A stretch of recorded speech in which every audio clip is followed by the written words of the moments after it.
Hello, friends. Welcome to this history news. It is Monday. It is just gone 8:30, and I'm seeing lots of lovely friends popping in. While we wait for some more people to pop in, I will just do the usual. For those of you who are joining live, thank you so much for making the time to come down and hang out with us. I look forward to seeing your thoughts in the live chat. If you are watching on the playback, thank you so much for watching on the playback. Please make sure to like the video, put things in the comments, make sure you're subscribed, all of those good things. We today have a number of news stories. We have a few updates. I think we all can probably guess which we're going to be updating on the most. We've got some updates. We've got some repatriation / decolonization news. We, of course, have our new news. We have a fair few ding-dongs. Some people have been up to shenanigans, and there are also some events and exhibitions. All of these things are in the linked Opera pinboard, but you can also find the information in the description box listed and numbered. You will notice that when we go through the slideshow that those numbers will correspond to what you find in the description box. It is almost like it was planned that way. And so those slides will match up with that number. I, of course, do have lots of people to thank for sending me links to articles. I will do that in just a moment. For everybody who has gone to my website, my new website, thank you very much. That is www.katrinamarchant.com. Thank you for signing up to be on my mailing list. I'm sure that if you have signed up, you will have seen that I send out a weekly mail shot, which includes a sneaky peek to the little excerpt that I put up on the morning of my Friday video. That sneaky peek goes out earlier in the week if you're on the mailing list. You will therefore also know ahead of time what Friday's video is going to be, and when there is going to be a live stream, which is currently fortnightly. I may go back to weekly, but fortnightly is working fairly well. When we are doing those fortnightly ones, that's also going to be linked in the mail shot. I have got merch, and I was today designing a new thing for merch. It's going to be a little bit of a while before it comes out. I'm still tinkering with it, but I think it's going to be pretty cool when it does appear. So when that is ready, that's going to be almost certainly in the email before I get a chance to talk about it. So those are all good reasons to go and sign up. And it also gets around the potential that YouTube doesn't notify you. And I'm aware that that's actually the case because my husband frequently he is of course subscribed and has clicked all of the bells and all of the alls, and he will frequently say that he's received my short video promoting the Friday video. He gets that on a Saturday, and sometimes he gets no notification about the long form video, and sometimes he does. So this is a way around it. We do have the option of the website, and that might work. So let's say some hellos before we jump into the thank yous. Hello, candlelight reading from Dorset. Hello, Charlotte. Yes, I was in Dorset the other week for my cousin's wedding. It is a lovely part of the world. It rained most of the time, and then it was blazing sunshine when we took our small human to Corfe Castle. Was not aware of quite how many unsecured drops there were that a dangerous nearly 3-year-old, he thought that 90 feet up in the air was just, that was perfect. Let's climb on that windowsill. Let's not. Hello, Paige. Hello, Scarlett. Good evening. Welcome. Dorothy, thank you. Yes, an unspecified beverage, for this is not a drinking game. Correct. Welcome. Hello, Laurie from Mississippi. Liz, hello. Happy lunchtime. Hope you're having a good lunchtime. Hello, Hope Diamond. Hello, Becky. Debbie, thank you. I'm glad. I hope you're enjoying working from home. Thank you so much for joining in. Rel, lovely to see so many of you in the chat. We do have quite a lot to cover, so we are going to jump in. Yes, he did have great fun. This is about my son at Corfe Castle. For a start, he saw it from when we were walking up to it, and he was like, Elsa's castle. He was obsessed. He thought it was Elsa's castle. And then when we were there, they had this wicker dragon. So he thought his Christmas and birthday had all come at once. He was so excited. He was less excited when I was like, you cannot climb on that windowsill. There was a moment where he found an arrow slit and he thought it was Elsa's doors and he wanted to close them, but he did that by putting his arm out of it. And me and my husband, Mr. Dr. Cat, had a shared stopping of the heart, and we both just screamed, Gabby, no! Because, and I went, it's okay, he's got a rib cage. He has a skeletal system. He can't possibly fit through. He's not a cat. He can't fit through that hole. But it doesn't mean that you don't feel your heart in your mouth.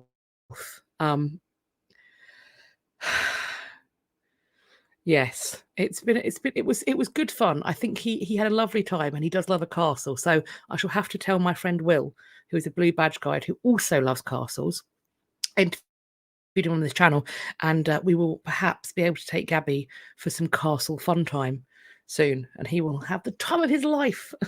He loves a castle.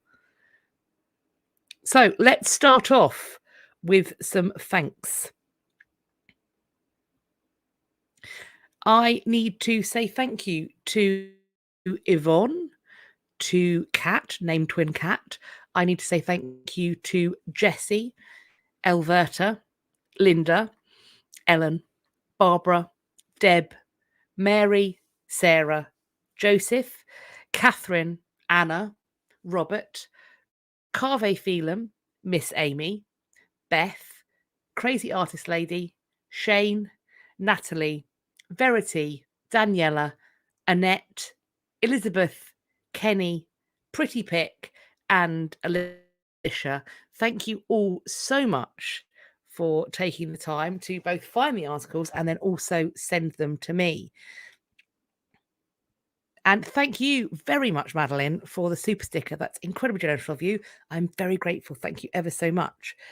So let us begin with our updates. I am sure that no one will be surprised that the chief topic. Shane, you are that Shane. Are you? Yes, you're that Shane. Hello, Shane. Thank you.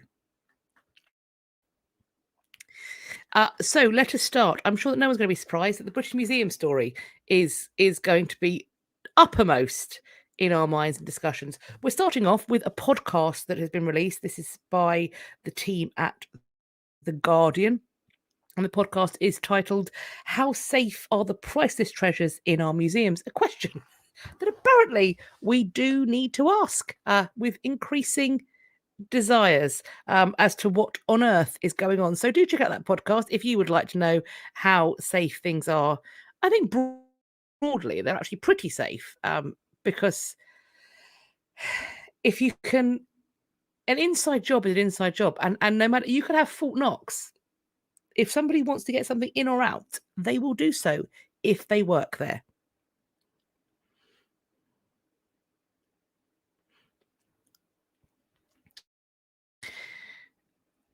Another update that we have is this one. Nobody's expecting it. The British Museum was warned that their reputation is seriously damaged and that the treasures may take decades to recover. I don't think anybody was expecting. I was quite surprised to learn that things had been stolen from the British Museum because, as we know, things tend to go in the opposite direction. So I was surprised by it. But what I'm not surprised by is the fact that this has damaged the reputation, because of course it has. We are told Christos Tyrziganis, who is part of the repatriation effort for the Parthenon sculptures, has pointed out, quote, the volume of missing objects is huge. No experts were expecting this to happen in one of the biggest museums.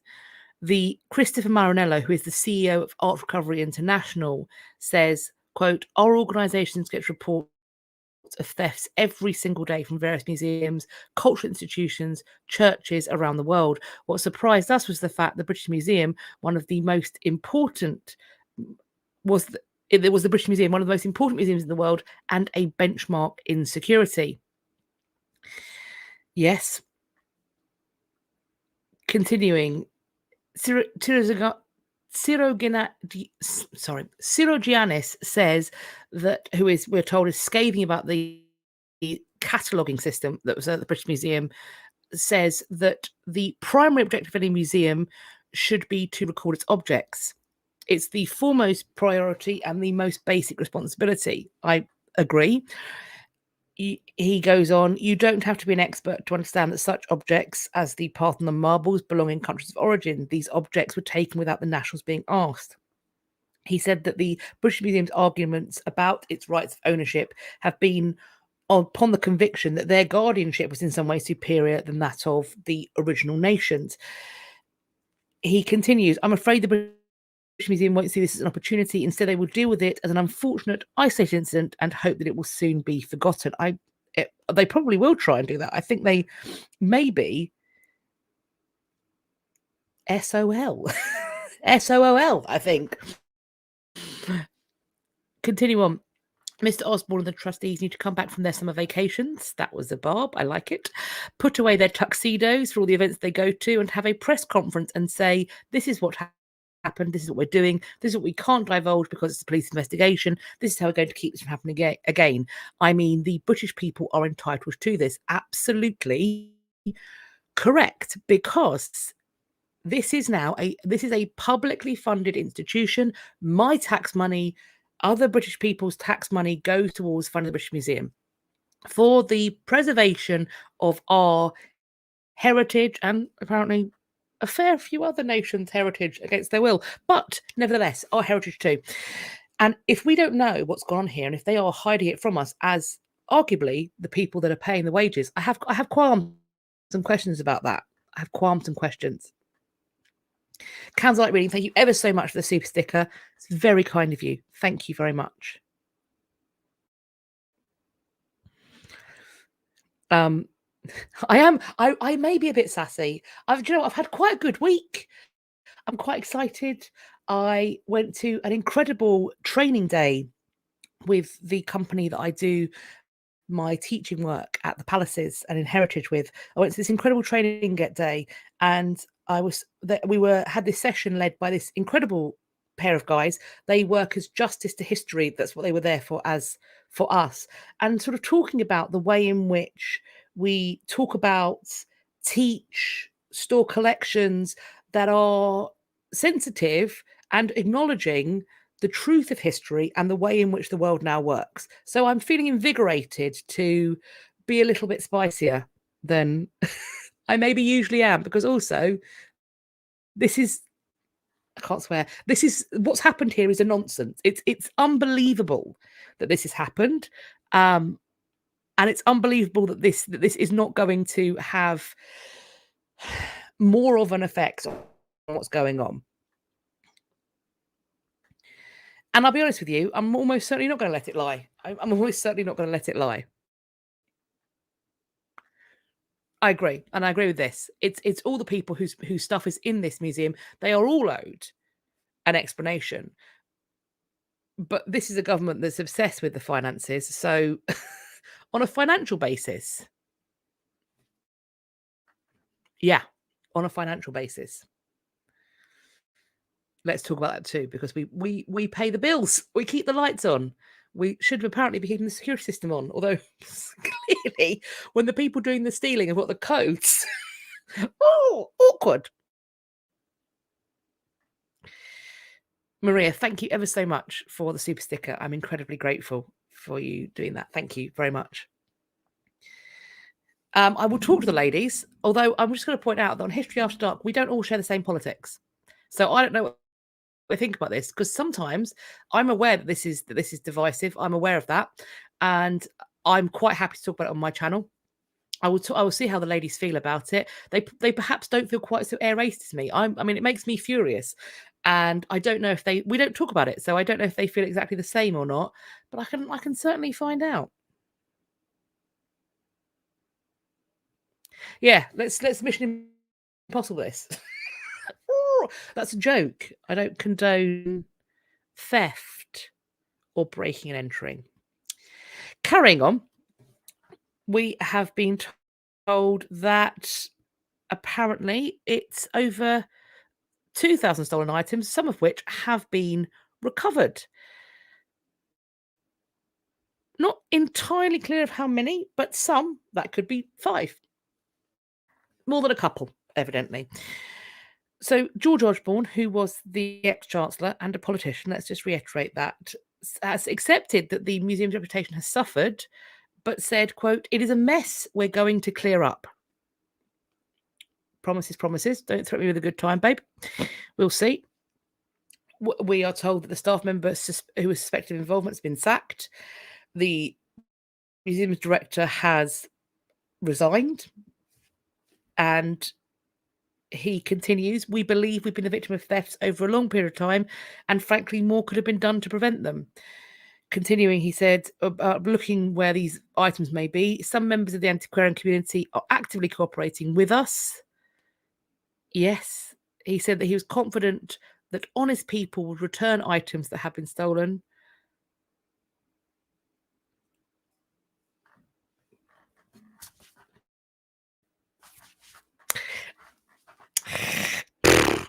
Well, confident that honest people would return items found to have been stolen.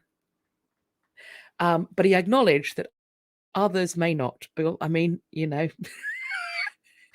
don't do as I do. Do as I tell you. Good, good, good. We've got. Oh, wow. Continuing on, Dr. Sirigianis has said that the museum should immediately publish a list of what's missing to help experts assist with the search. He continued, "I don't have any evidence to start checking. By not publishing a list of what's missing, they are tying the hands of experts who should be helping. I would love to help, but I can't." Professor Dan Hicks has said this was a disaster waiting to happen. Mr. Osborne said, of course, that we know that the possessions were not all formally recorded. He insisted that it was not unique for a full catalogue to not exist. I believe that to be true. When you have a large collection of things over that are historic and have been historically collected, I think we are far behind cataloguing where people expect us to be. Not we, I'm not there, I'm not doing it. Mr. Fisher, who held the position of director, confirmed on Friday that he would leave his role. He was supposed to step down next year. He also apologised for misjudged remarks, alleging the antiques dealer who had first raised the concerns in 2021 had withheld information about missing items. Yep, good. Continuing, the scandal has prompted questions about the British Museum's wider role as an institution housing objects from around the world. They could not afford me. There is, and that is not because I am wealthy. That is because there is, and we're going to talk about this in a moment, actually, because we've got an information about the new person in charge. I don't know what the salary would have to be for me to do that job. Absolutely no thanks. Absolutely no thanks.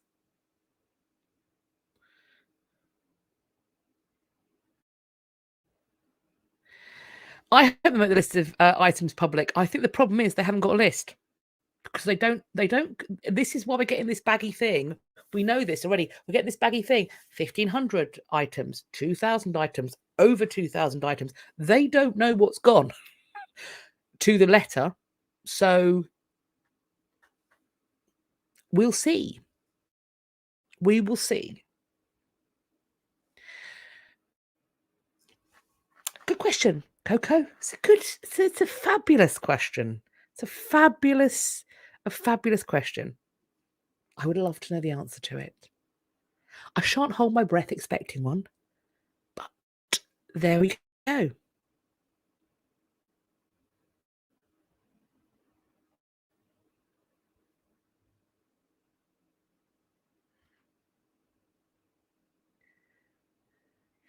Thing is, though, they are, aren't they? The thing is that the other major and minor museums are repatriating on request. That is what is happening. The British Museum was approached first, and they have lagged behind. and they have done nothing in that direction. But every other museum that has been approached, and a fair few private collections, the fashion, I hate to use that word, the fashion is for repatriation. And let us be clear, the longer that British publicly funded institutions are hogtied by this very old law, well, not very old, but a law that's in place that they are using as a reason to not be able to repatriate, for as long as this happens, there's already a degree of suspicion, particularly because things are going missing. But let's be very clear, if we keep this up, no other institution or museum, whether in this country that's not publicly funded or across the world, whether they are repatriators or the recipients of repatriation, either way, they aren't going to want to work with these national institutions because it's a really bad look. And if museums don't collaborate with our museums, if international museums refuse to collaborate, whether that's on loans or research, our heritage will become the poorer for it. So we'll have all of our gaudy little trinkets, we'll have all of our shiny things that we robbed in the golden days of empire, but we will have nothing else. We will fail to be at the cutting edge of anything when it comes to heritage. And that is a tragedy. And it's also, I think, a cultural theft for generations to come. And that's why it makes me very angry for a number of reasons, but that is principally why it's making me so cross. Because if you deny, if you start to put up blockades to collaboration, that is the worst thing that can happen in terms of academic study, in terms of furthering knowledge. Just disappointing.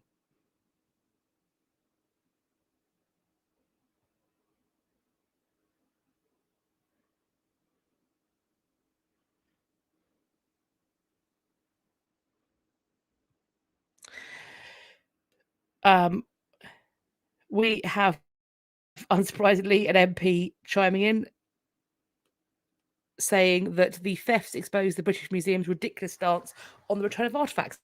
And in a way, I fully agree. I think that it was ridiculous before this, but yes, absolutely.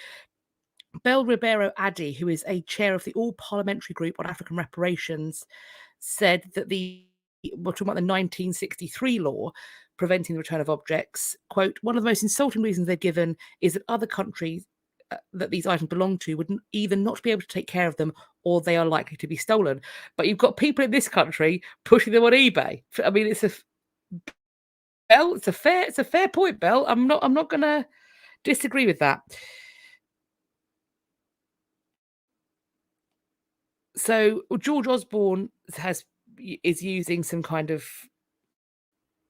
it sounds like, frankly, 1984 style language, said that groupthink may have prevented leadership from believing the treasures have been taken. I don't know what that means. It sounds like it sounds Orwellian to me, but then that's perhaps quite fitting. So Ribeiro Addy, who I just quoted, is the Labour MP for Streatham, continues on. What makes it more awful is they've been so lax about the suspected theft of other people's items, they haven't even bothered to assess what it is they have to know exactly what's been stolen. And I totally get that this compounds the rage and the anger. My concern is that rage and anger is going to get turned on people who work in the museums for failing to catalogue. Let's be clear, chronic understaffing and underfunding of these publicly funded institutions is one of the reasons why this cataloguing hasn't happened. So once again, leadership of the museum should have put funds in that direction, but those funds would have come from the government.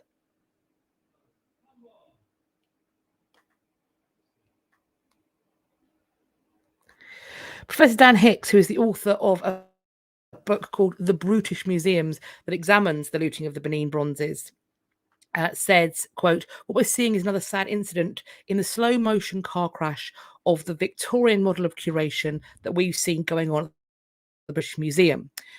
That model has to be understood as something which was about a lack of transparency. Some God-given entitlement to hold onto these objects and not to tell you about it. That's a really bald way of putting it. A British Museum spokesperson said, "We have partnerships with museums and communities around the world, and we lend more than 4,000 objects annually. We are dedicated to making our collection accessible to as many people as possible. We take the care of all the objects in our collection extremely seriously, and thankfully, instances of this kind are incredibly rare. We've already revised relevant security arrangements and launched an independent review that will make further recommendations to ensure this doesn't happen again."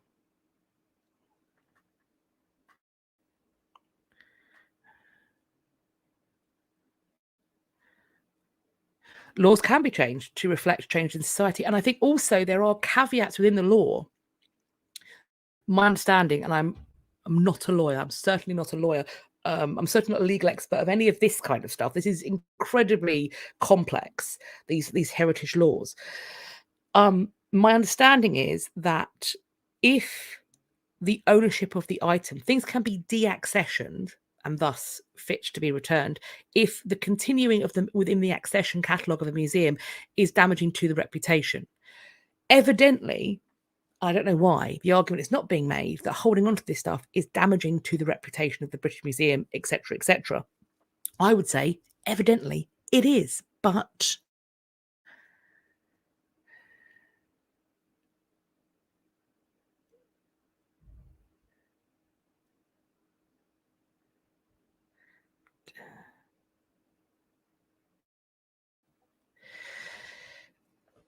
yeah, but then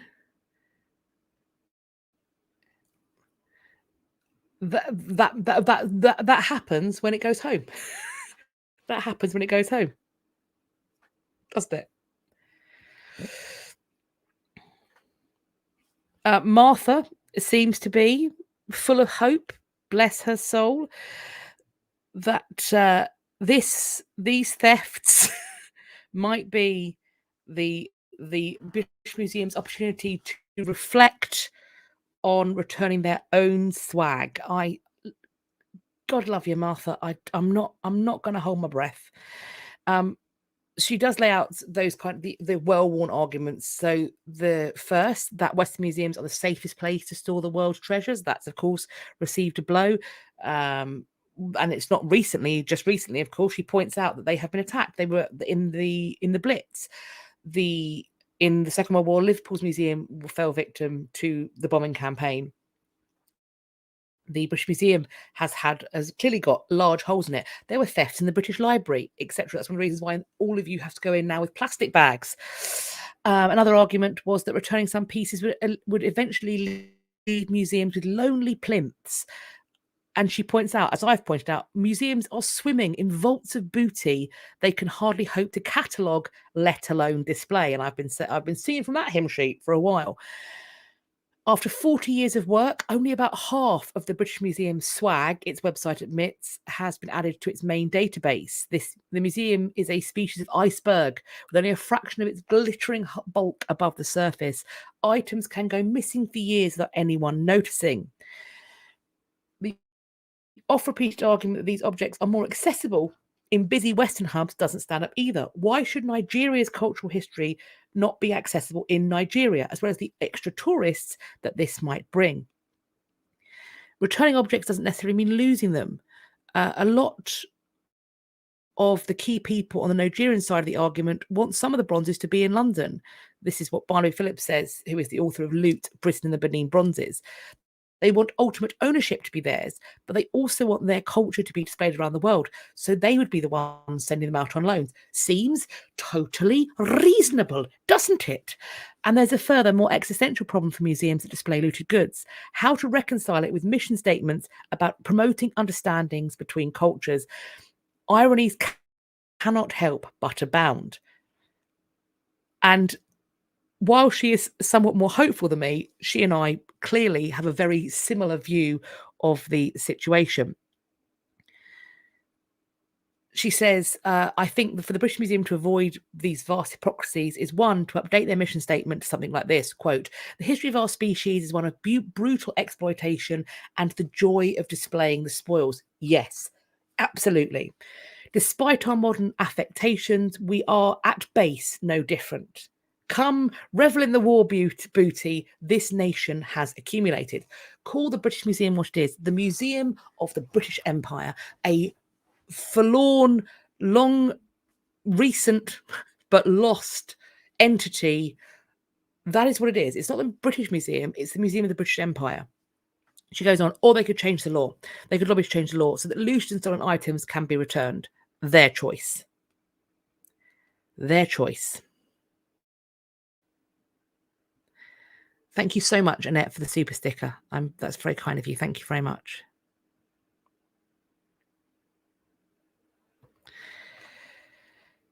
This I thought was interesting as well. So Chinese state media has called on the British Museum to return artifacts to China, and the way they have done it. Now, I haven't seen this. This TikTok video, or Chinese version of TikTok video, that I think maybe has been doing the rounds on TikTok, but I think it's really interesting. It tells this narrative tells the story of a jade teapot, but the teapot has been anthropomorphized and personified by a woman who is looking to find her way back to China.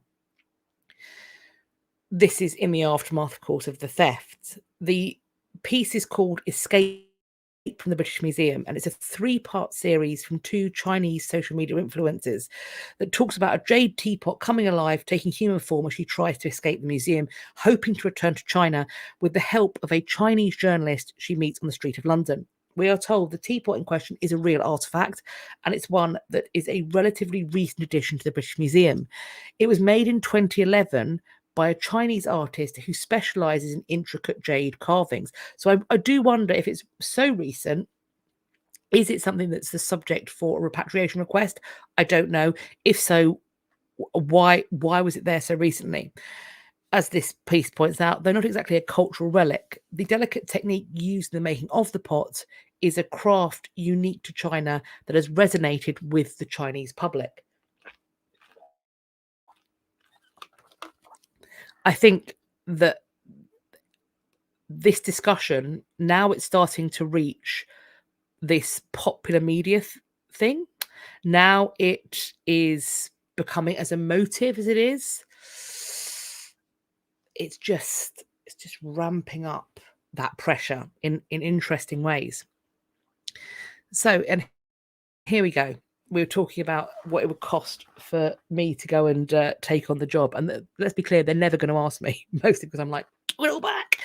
The British Museum is approaching archaeologists to lead the institution, at least in a temporary basis, in the wake of the director leaving. So this gentleman is Carl Heron. He is now acting deputy director of the British Museum. He is a specialist in bioarchaeology and the isotopic dating of archaeological materials and organic artifacts. He has been at the British Museum since 2016. He was at the University of Bradford before that for 25 years. He was the head of archaeological sciences.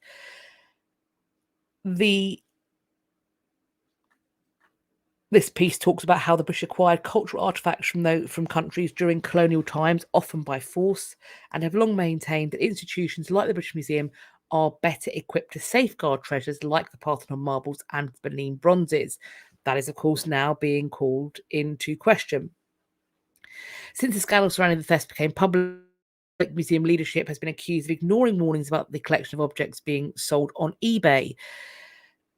This is the quote. A source at the museum told the Telegraph, what makes the inside job theft appealing is a lack of documentation or robust auditing. Theft will easily go undetected, so there is little deterrent for a bad apple.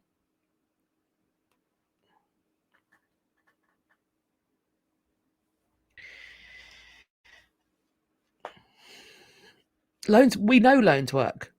We know that a travelling exhibition can be a fabulous thing, both for its home country and also for the countries it visits.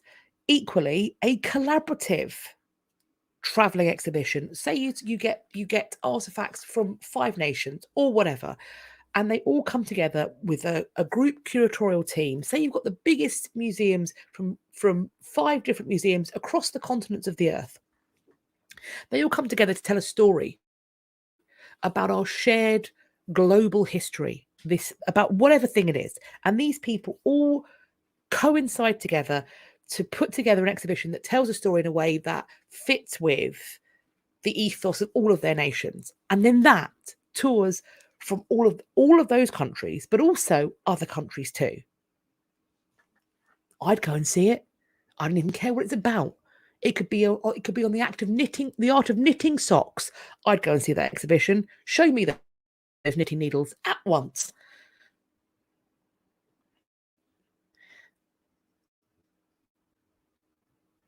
Artifacts, especially long-lived used artifacts, can become human in Chinese Xianxia. I don't know what that is. I'm going to look that up. Thank you, Wheezy Squeezebox. Thank you. This is not just the thefts. I mean, the thefts are going to compound it, but as I've been saying for months, the refusal to even discuss repatriation, there's going to be a knock-on to this. There's going to be. I will never knock a hand-knitted sock. I mean, my only issue is I am allergic to wool, so they are not for me. And I also myself lack the patience to knit. I did crochet some baby blankets for my son. They're thick. They're dense. I have too much aggression. All of the wool is at too much tension for me. So, but I would, I'm just saying it could be something like that I would want to go and see. Those are the updates I have so far on the British Museum. I highly doubt this is the last we've heard of it. So I'll see you in a couple of weeks, no doubt, with more nonsense. I do have one more update, and oh,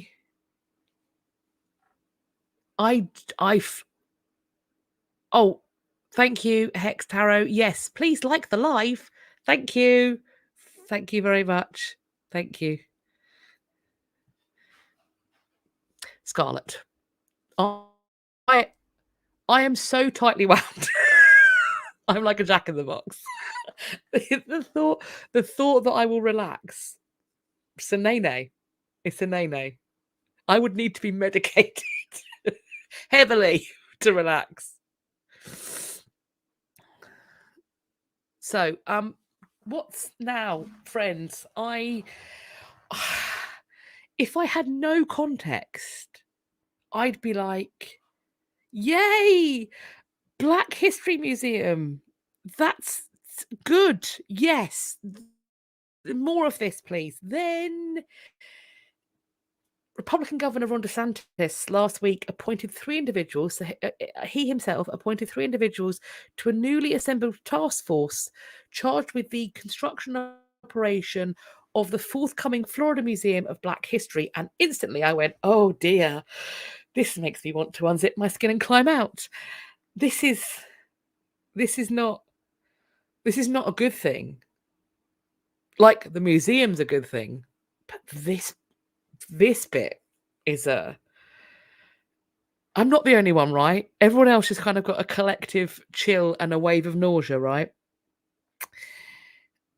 This announcement, we are told, as we talked about previously, follows the passing of a hotly debated new educational standard for African American history, which softens Florida's role in perpetuating slavery and teaches that this makes me so uncomfortable. Teaches that some enslaved people learned valuable skills while in bondage. This man should be nowhere near the teaching of Black history, the foundation of a museum to Black history, and the thought that an individual who is prepared to sign his name to an atrocity of an educational standard like that. Now, I'm going to, full disclosure, I have not read word for word what the standard says. I don't even know where to find something like that. But the way it's been reported, if that is remotely true, it's an atrocity. And the thought of this person being involved in the creation of a museum, No, thank you. We have a quote from somebody on the task force. My main task on this task force is apparently not to learn how to not be reductive in our wording, but okay. My main task on this task force, get a thesaurus, first of all, is that, I'm sorry, I'm being very shady, is that Black history is part of American history. Okay. My focus will be to make sure that this is a museum that can have pride in. And come in and see the contributions of Black Americans here in the state of Florida. All can have pride in. Must make sure that everyone's proud.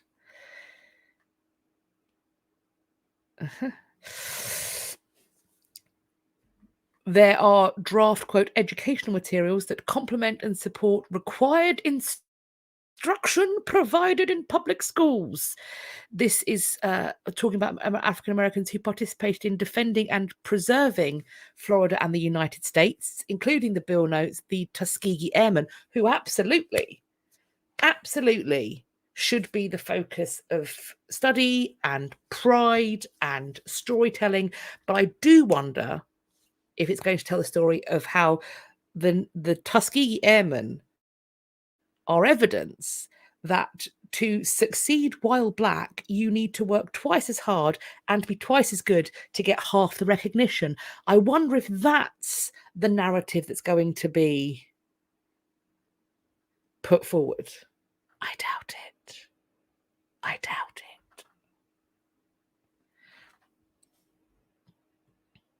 Oh no, of course. No. Can't have a pride museum.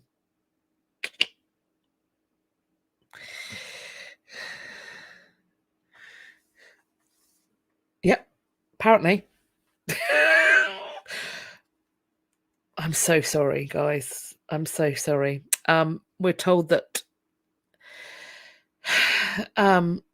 last week, could have been last year, DeSantis passed a bill called the Stop Woke Act, which stands for Stop Wrongs to Our Kids and Employees. Oh, you really wanted to use the word woke as a thing, so you just put a series of words together. Wrongs to our kids and employees. Why do you put kids and employees? Do you think that your children are your staff, or do you think your staff are your children? Why are those two things together? That's weird. This forbids any instruction which could make a student feel personal responsibility for historic injustices due to their race, sex, or national affiliation. National affiliation, interesting. In May, the NAACP issued a formal travel advisory for Florida. It notes that Florida is, quote, openly hostile towards African Americans, people of color, and LGBTQ plus individuals. Before traveling to Florida, please understand that the state of Florida devalues and marginalizes the contributions of and the challenges faced by African Americans and other communities of color. This is a no bueno. This is a no bueno. I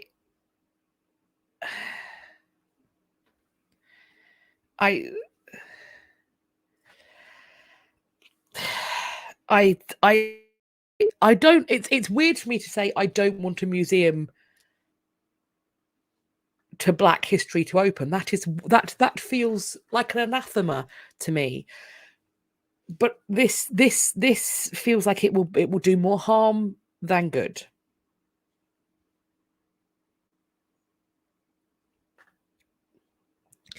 Nationality means don't make US citizens feel guilty because slavery was legal once. And to be honest, I hope that when we are educating young people about injustice of whatever creed, color, or persuasion, guilt has really no place in the classroom.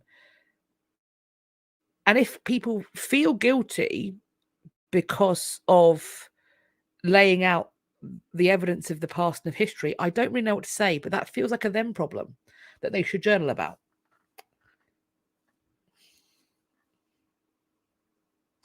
That feels like something they should take to their journal. I don't understand. I don't believe the vast majority of teachers are saying to children in classrooms, whatever nation who participated in the enslavement of people, that they should feel guilty for that. I don't believe that's happening. I do think that a recognition of the way in which systemic injustice proliferates and alters the opportunities and chances for the person sitting next to them, if they're feeling guilty about that, they're centering themselves, and maybe they should be taught to be a little bit less selfish. It's not, they haven't got to be the main character. They haven't got to be, the fact that I was born with the privilege of my skin and my class and generational wealth, those privileges, the fact that I was born with an attraction to the opposite gender to myself, that doesn't make me feel guilty, but I recognize that it's made things more possible.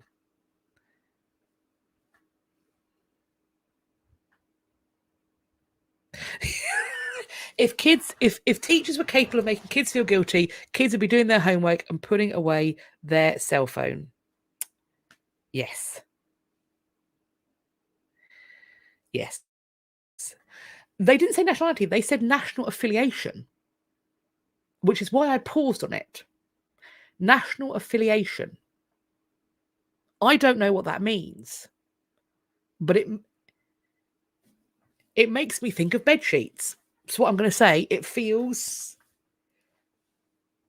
bed sheety to me. Feels grand wizardy.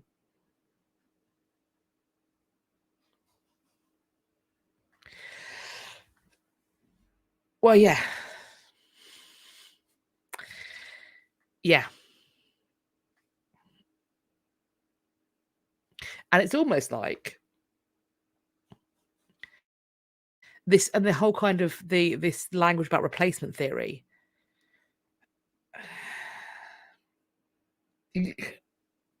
Eek.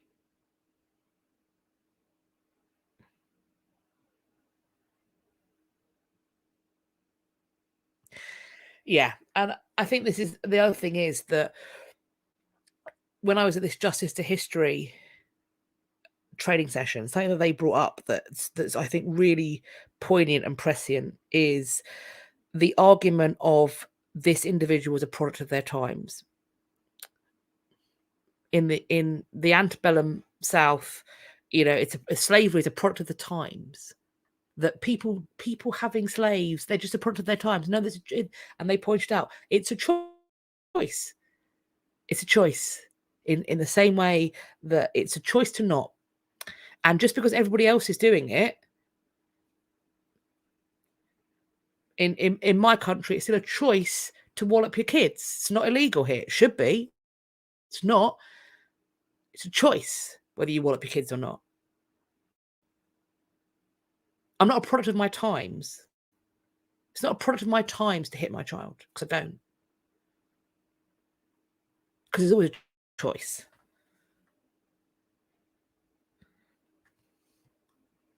So we'll watch with breath bated. Now we're going on to our repatriations news. A stolen totem pole prepared for return to Canada. This is from the National Museum of Scotland in Edinburgh. One of its biggest displays is being prepared for a 4,200-mile journey back to its original home. We are talking about here a 36-foot, that's 11-meter, 1-ton totem pole will be returned to the Nisga'a Nation, which is in British Columbia and the west coast of Canada. It's been in Scotland for more than a century after it was sold to the museum by a Canadian anthropologist. Apparently, the Niska researchers say that it was stolen without consent while locals were away from their villages for the annual hunting season. The museum said that it believed it was acting in good faith, but now understands that it was sold something without the cultural, spiritual, or political right to do so.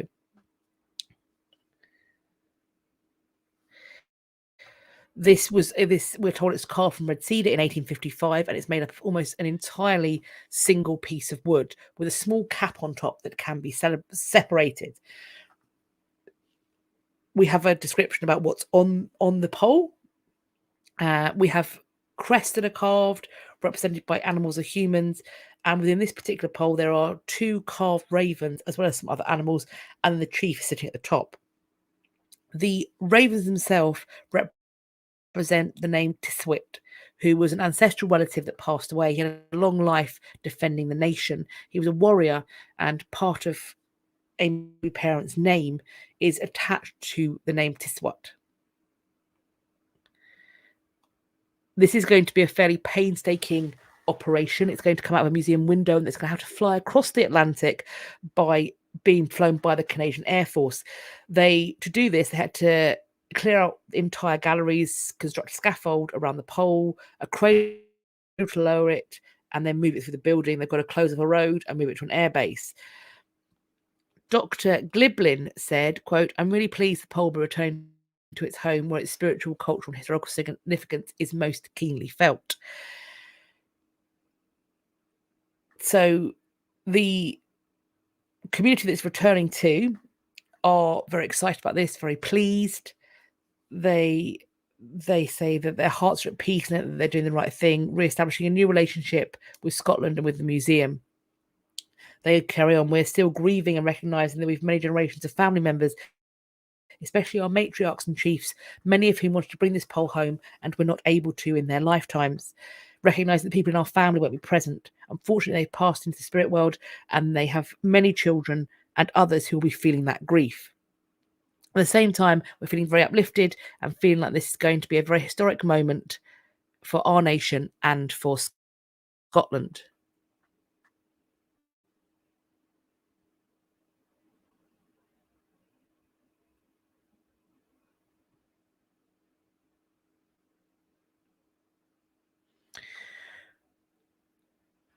Officials working to bring home the remains of Mora, an 18-year-old Igorot who is currently being held in the Smithsonian collection. The Philippine Embassy is working with the US and the National Museum of the Philippines to bring home an 18-year-old Igorot brain specimen that has been part of a decades-old collection that is preserved at the Smithsonian. The, quote, racial brain collection was set up by a Czech anthropologist and museum curator, Alice Hudlicka, quote, who believed that white people were superior and collected body parts to further now debunked theories about anatomical differences between races. At least 23 of the specimens were brains or parts of brains of Filipinos, and one of these is believed to be Mora's. The Smithsonian has expressed its intention to return some of the preserved brain. We are told that Mora is believed to be one of the Filipino tribespeople who was part of the St. Louis World's Fair, a months-long international exhibition held in St. Louis, Missouri in 1904. The fair featured newly discovered technology, modern transportation, amusement park, rides, and what it called Forest Park, which featured 10,000 people from different parts of the world who were displayed as attractions for the so-called world's largest human zoo. There were in the exhibit Filipinos in a setup called Igorot Village, a place for headhunters and dog eaters. Gross. So among the individuals displayed, 70 came from Bontoc province, 25 were from a community of Sayok, and others were from Abra. There were also, I don't know what this is, Negritos, Moros from Mindanao, and people from the Visayas. This headhunters and dog eaters. What a way to describe a group of people. Wow. I mean, I know it's the 1900s, but once again, gross. Gross.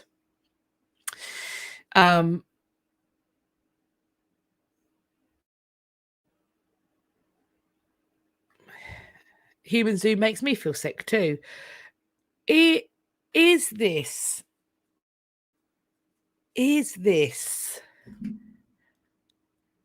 Are they talking about the World's Fair in that?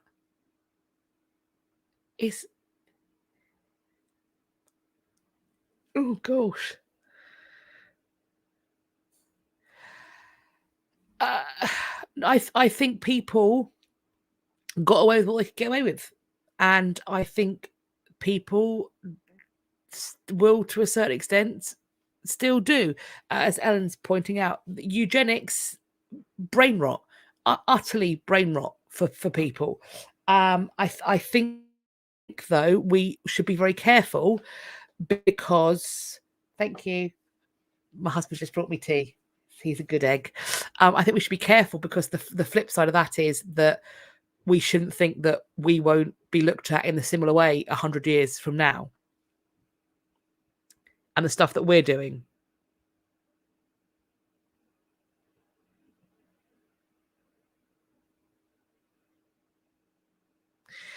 Yes, the Great Exhibition did have some displays of human. Did it get called a human zoo? I know we did have imported human beings at the Great Exhibition. Did we call it a human zoo? We may well have done.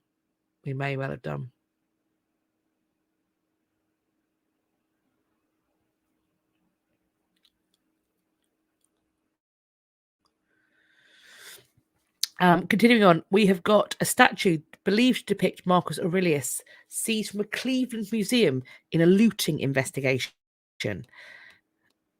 So we have been told that a headless bronze statue believed to depict Roman Emperor and philosopher Marcus Aurelius was seized from the Cleveland Museum. It's thought that it was looted from Turkey.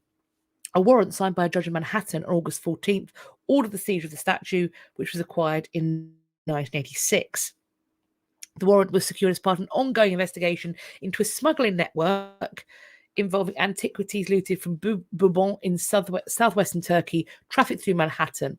This is from a spokesperson from Manhattan District Attorney Alvin Bragg. No other details of the investigation were provided. So, Alvin's still going. A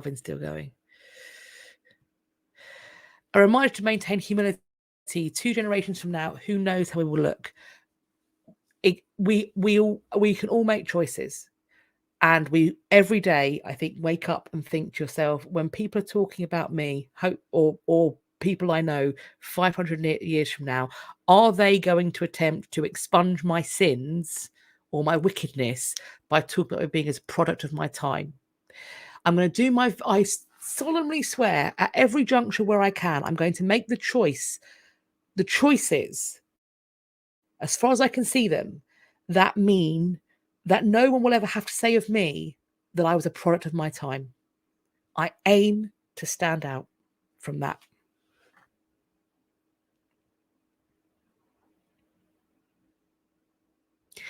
And I think that my husband often says that his hope is that when our son is taking his fledgling flight into the world and going off to university or whatever else he plans to do, that we will seem unpardonably old-fashioned. That's a sign of progress.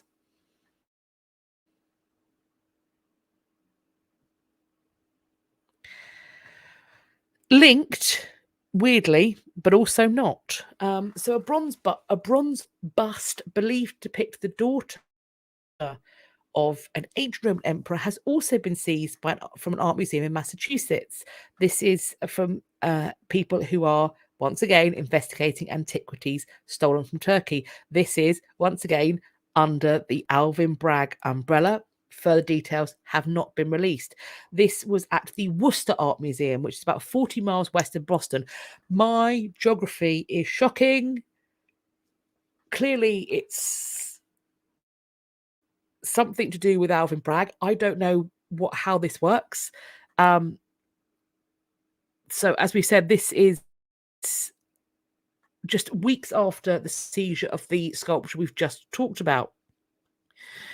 Worcester Art Museum officials said in a statement the bust taken from their possession is believed to be a life-size portrayal of the daughter of Marcus Aurelius or another Roman emperor, Septimus Severus. So what we could have had is D.A. Bragg's office seizing a headless statue of Marcus Aurelius and also a bust that may be of his daughter.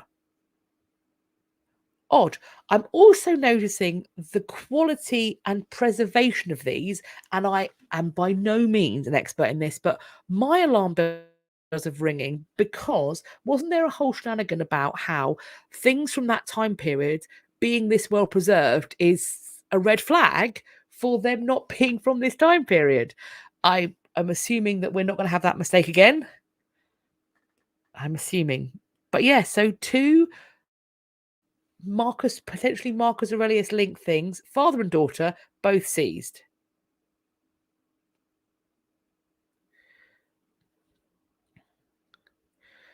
Your dad's hometown is Worcester.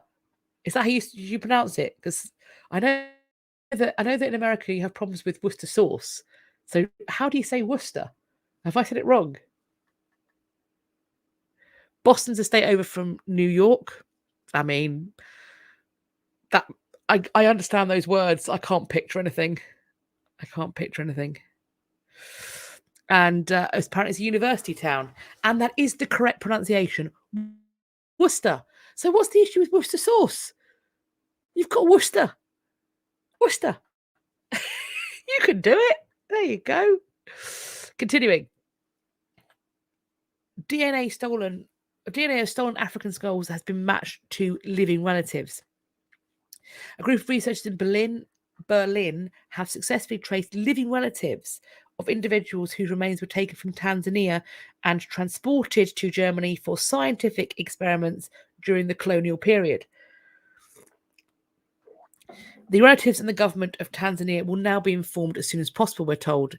This collection of skulls, totaling approximately 7,700 in number, came into the possession of the museum in 2011 from Berlin's Charité Hospital. A significant portion of these skulls were assembled by one Dr. Felix von Luschen, who was working during the German era of colonial rule. The museum has reported that its researchers could compile sufficient information regarding 8 of these skulls to warrant a dedicated effort to locate their particular descendants. At the end of this article, we have, over the last 2 decades, Germany has increasingly been engaged in discussions about the wrongdoings it committed during the colonial period. In what historians often describe as the initial genocide of the 20th century, Germany bore responsibility for the mass killings of indigenous Herero and Nama individuals in the region now known as Namibia, formerly German Southwest Africa. Germany has taken steps to return skulls and other human remains to Namibia, which were previously transported to Berlin during that period. In 2021, Germany officially recognised its role in committing genocide in Namibia and pledged €1 billion in financial assistance to the descendants of the victims. And that, my friends, is how you do reparations.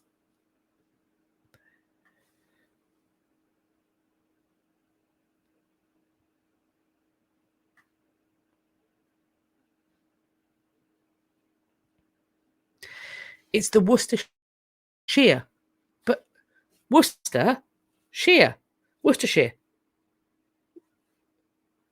We're not going to play that game. There are lots of things. Pronunciation is hard. So hopefully this is a way to do it.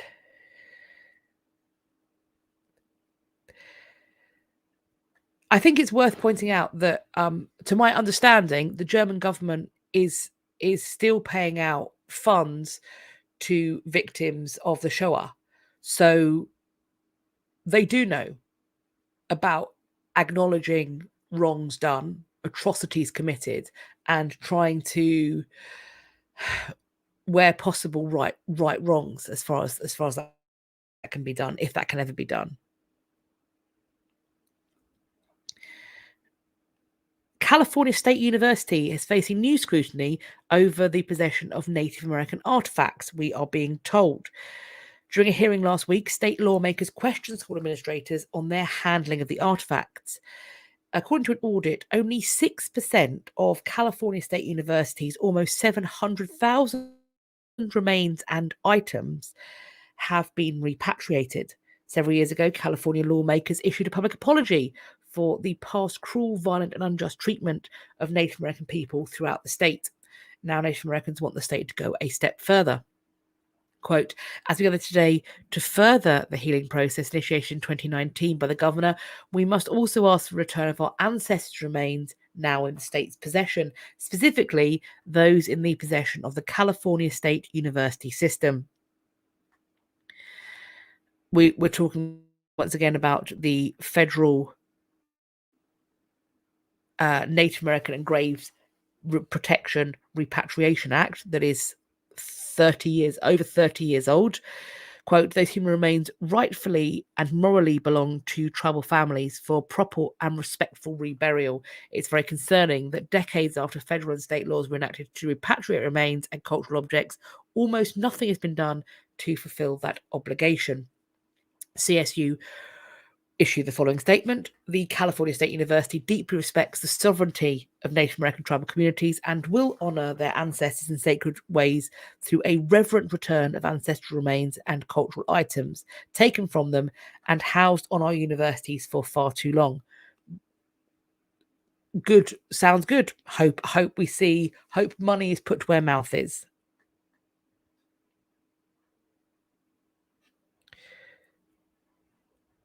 I take it that you were educated in Germany. It's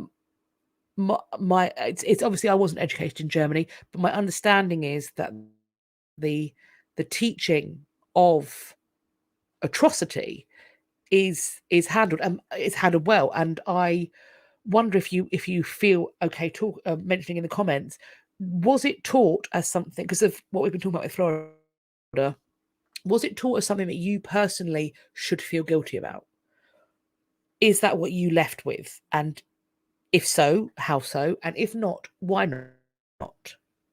Oh, and you're a teacher now too. So you're a teacher in Germany. So when it comes to teaching these things, I'm assuming that guilt is to be avoided, unless you think guilt is valuable.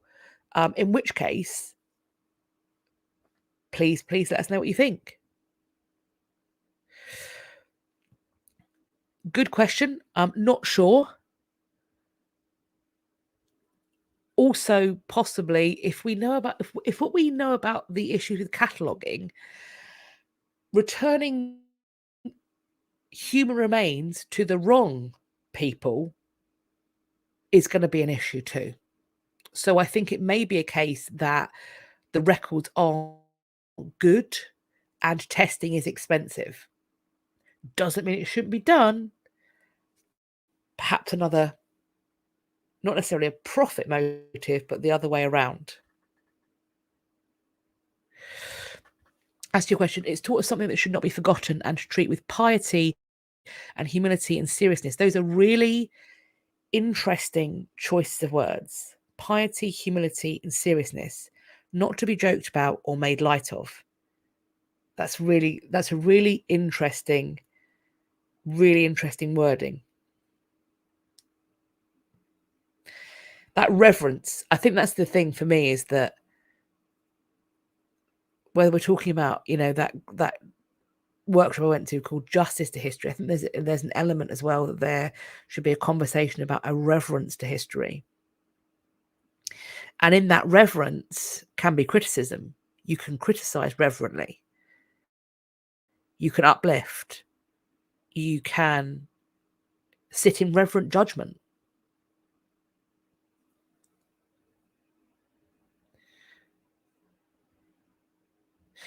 Yeah, that it makes me ick. It makes me ick. I don't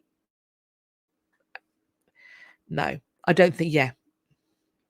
Cave Felem, I'm German too. We were not taught to feel guilty about the past, but that it is our responsibility to make sure that something like that will never happen again.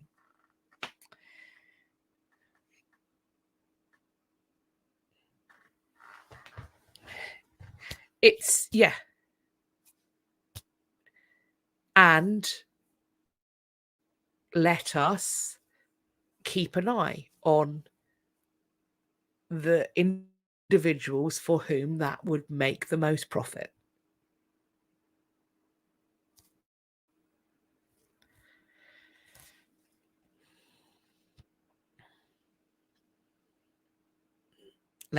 Yeah. Interesting. Thank you for contributing to that discussion. I'm going to slightly lighten the mood because the next repatriation is a golden poop shoot. UK police have made a major breakthrough in the search for a golden toilet. You may ask yourself, why does anyone need a golden toilet? Because there are people with lots of money and very few ethics. This was stolen from an early morning heist from Blenheim Palace. This was in 2019. A gang of 7 people broke into Blenheim Palace just before 5 a.m. and ripped the solid gold, fully functioning toilet out of the ground. I'm just going to put it out there. If you can afford to have a fully functioning golden bog in your home, you have got too much money.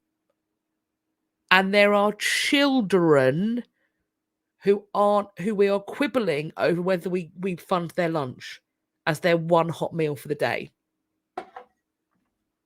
If you've got a gold grabber, you've got too much money.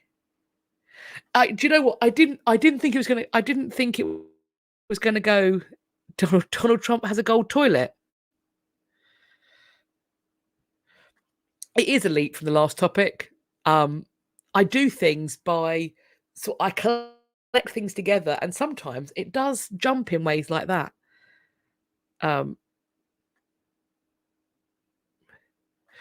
Suzanne, if you can afford a gold toilet, you don't clean anything, probably including yourself.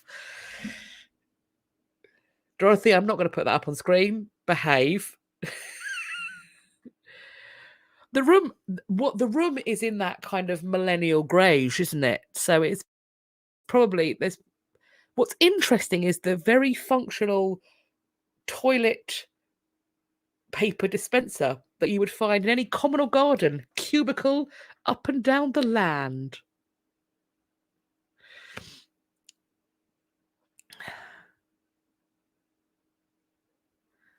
What? I don't think it was. Sorry. I'm there now. I don't think the bog was in place when Churchill was born. I think it's a much more recent shenanigan. They don't care about fecal matter spraying all over themselves because apparently the rich don't poop. Maybe that's why it doesn't need to clean. Maybe it doesn't need to be cleaned because the very, very wealthy don't have to deal with anything so much as defecation. So it doesn't need cleaning. It doesn't need a toilet seat. Put your toilet seat down. Personal pet peeve. Put your toilet seat down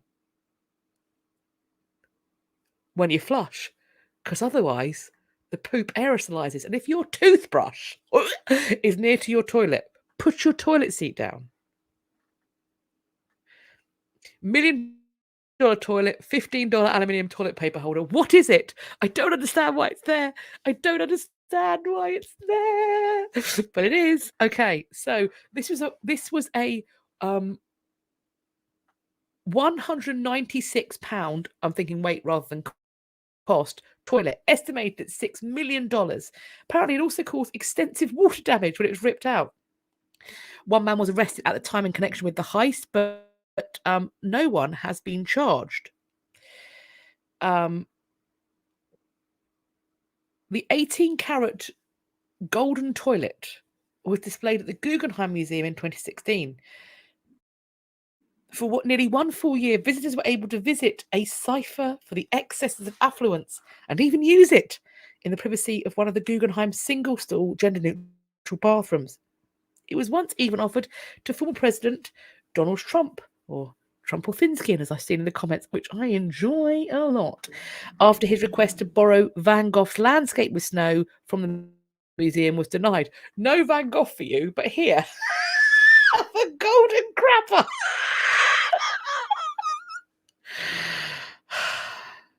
Wow.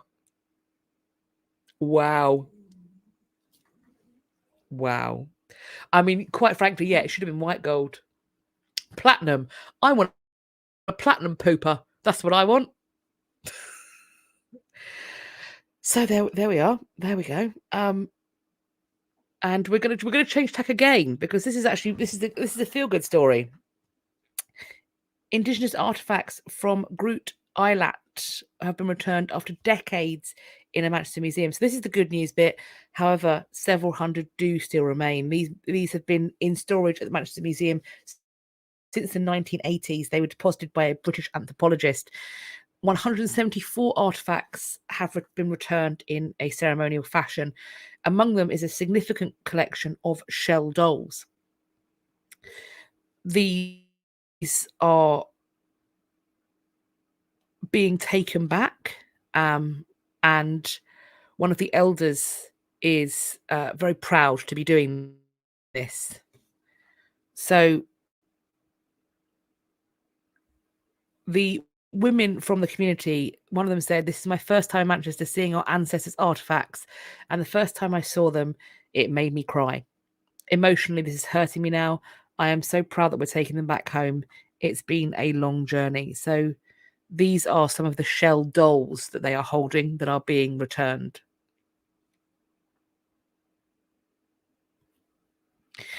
On to the new news. A teen, once again, in our group of child historian, explorers, anthropologists. I mean, who needs Indiana Jones when we can have this like famous five of child archaeologists? A 34 million year old whale skull has been found on her family's Alabama timber farm. That is not something that you find every day. This is an Alabama high school student. She and her teacher have found the fossilized remains of a whale that lived 34 million years ago. Quote, "I sent photographs of the tooth to my good friend and paleontological colleague, Dr. James Parham, at the University of California, who then sent them to Dr. Jorge Velez Juarbe at the Natural History Museum of LA," Gentry said in an email. This is the girl's teacher, Andrew Gentry. He said the geology of the dig site had been previously dated, meaning they could determine the age of the fossil straight away. The exact species of whale has yet to be determined, but this area was home to a whole host of primitive whales. The skull has now been taken to the Alabama School of Math and Science, where it's being cleared and studied. And Gentry and Stallworth, so this teacher-student duo, plan to resume excavations next year. Quote, "Right now we only have the skull, but we uncovered several post-cranial elements during the excavation of the skull, which indicate that more of the skeleton is present," Gentry said, "We will know more next summer." Isn't that cool?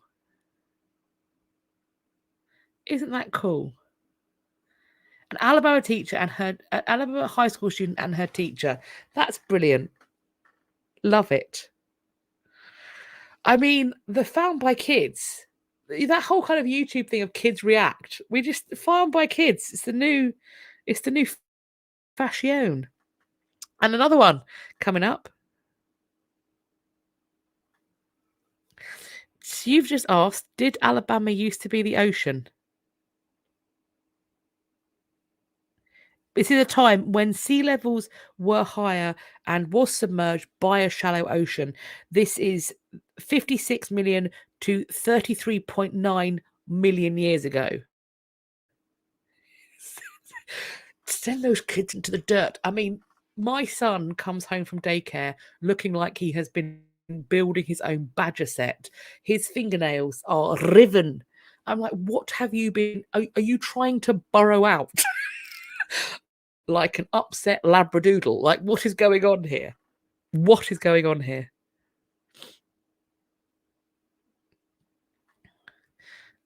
More fossils we have here. This is Zealandia fossil that might turn the historical record on its head. A rare tropical bird fossil found in North Canterbury has potentially turned the historical record on its head by suggesting the ancient species originated in Zealandia and not the Northern Hemisphere. Tropic birds are apparently highly aerial, plunge diving, predominantly fish eating birds that used to live in tropical and subtropical areas. And this was found by an amateur fossil hunter, Lee Love, at the Waipara Greensand fossil site in North Canterbury. Apparently, his son David, found by kids again, helped him to retrieve it. He was only 10 years old at the time and was very keen to join him on the fossil, and we can see him looking pleased as punch, helping to collect the artifact. Also found in North Canterbury is evidence of a new species of giant penguin. There is a lady being placed beside the penguin for scale, and I like a penguin, but trust and believe, if that Danny DeVito sized beast came up to me, I would climb on 80 chairs. That is those cute, but also no thanks. That is a big penguin. That's a big penguin.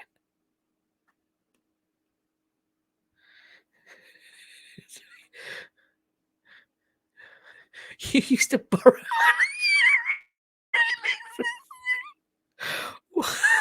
What were you in the Bash Street Kids? What was just you had to escape?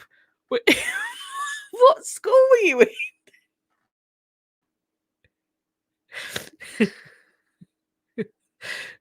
I'm not wrong. I'm not wrong. Loved Danny DeVito. Made my childhood. But if there was, I mean, he also played the penguin. So there's the mashup in my brain. But if it was an actual, not like a Batman villain penguin, an actual penguin that was that size, I'd be like, have you seen their wings? They can't fly with them, obviously, but they would do you some damage.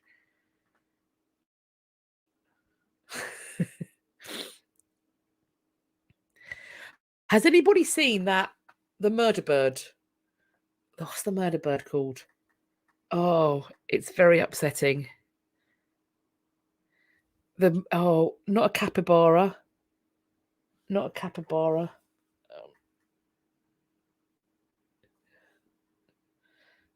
You know what it is, Jamie. The bird, the murder bird. The murder bird. What's it called? Tell me the murder bird. Not from TikTok, not Karen from TikTok. The murder bird.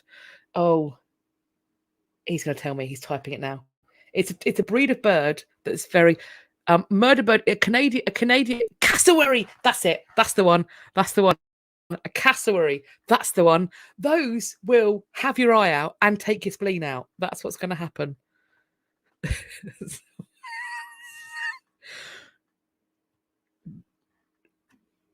Be careful of your friend. It's like being friends with somebody who has lots of pigs. Why? You live in the city. Why have we got 3 pigs? I know why.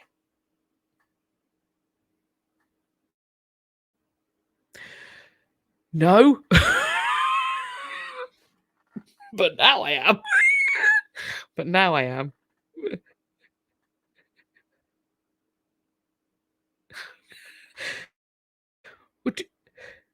All these people who just your friend just lives in a zoo.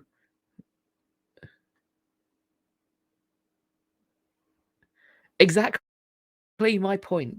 If you know someone who lives in the city with pigs, don't trust them. Nope. Absolutely not. Don't drink anything they give you. Don't do it. Right. Look at this. Pretty. Centuries-old technique reveals hidden 3D animals in Paleolithic cave art. Visible, so if you text me with more information. Researchers researchers have identified hidden animal figures on the walls of the cave in Spain. They have used something called stereoscopic photography, which dates back to the early 1800s. People who keep cockerels in a city want a fight with their neighbours. That is what's happening there. People who keep pigs, probably in the mob. If you've got pigs in the city, you're probably in the mob.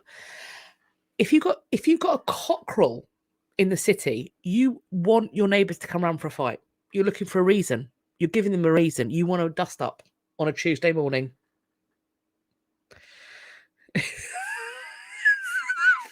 Yes, this is how my brain is. It's a very noisy in my head hole. Very noisy in my head hole.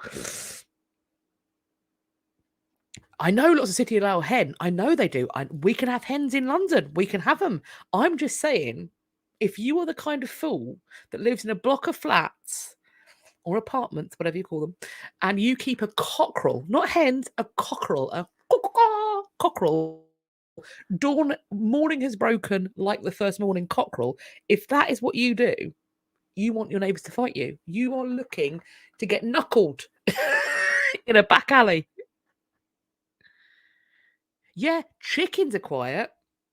Roosters, different. Cockerels, different. Kettle of chicken.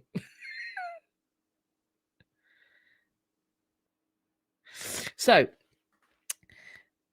this dates back to the early 1800s. It's probably best known for its use in the viewfinder. Don't know what that is, but apparently it's a pre-VR viewer beloved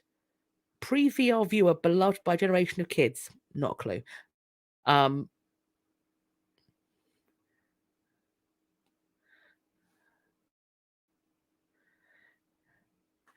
Have you ever heard foxes having intimacy? The amount of times the old bill gets called because it sounds like somebody's being brutally murdered. Brutally.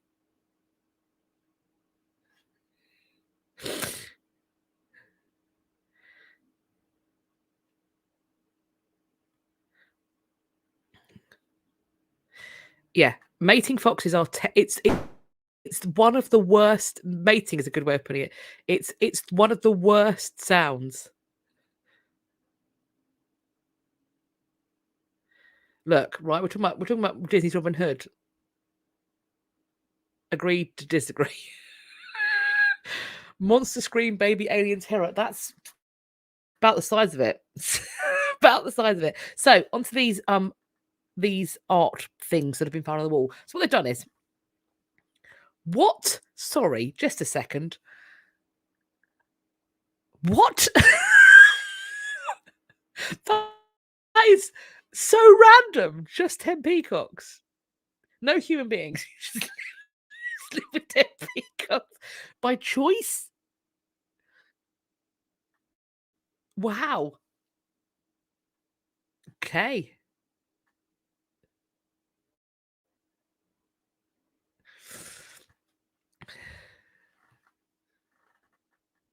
Husky scream, apparently. Yeah. I'm definitely going to be on a watch list. Okay, so these are high-res photographs taken 2.5 inches apart, which is apparently the distance between adults' pupils. That allows them to view them together, forcing the brain to perceive a 3D image. They have found 700 depictions of animals, symbols, dots and lines covering the walls of La Pasquilla, which was first found in 1911. But through their study using stereoscopic photography, they found 3 previously hidden animals, 2 horses, and 1 auroch, which is an extinct cattle species. They're using 3D glasses or even slightly crossing your eyes. It's easy to see the undulating character of cave walls as someone tens of thousands of years ago might have seen it. Quote, in Paleolithic cave art, artists used the natural shapes of the caves to create their paintings. The need to preserve that 3D perception of the caves is one of the reasons that inspired me to use these stereoscope images. With their high photographic quality, the images let researchers see the art in real 3D, not simulated with 3D scanners. Quote, the technique these authors employ is useful for reminding us how technically skilled these artists were and for giving us insight into the creative process.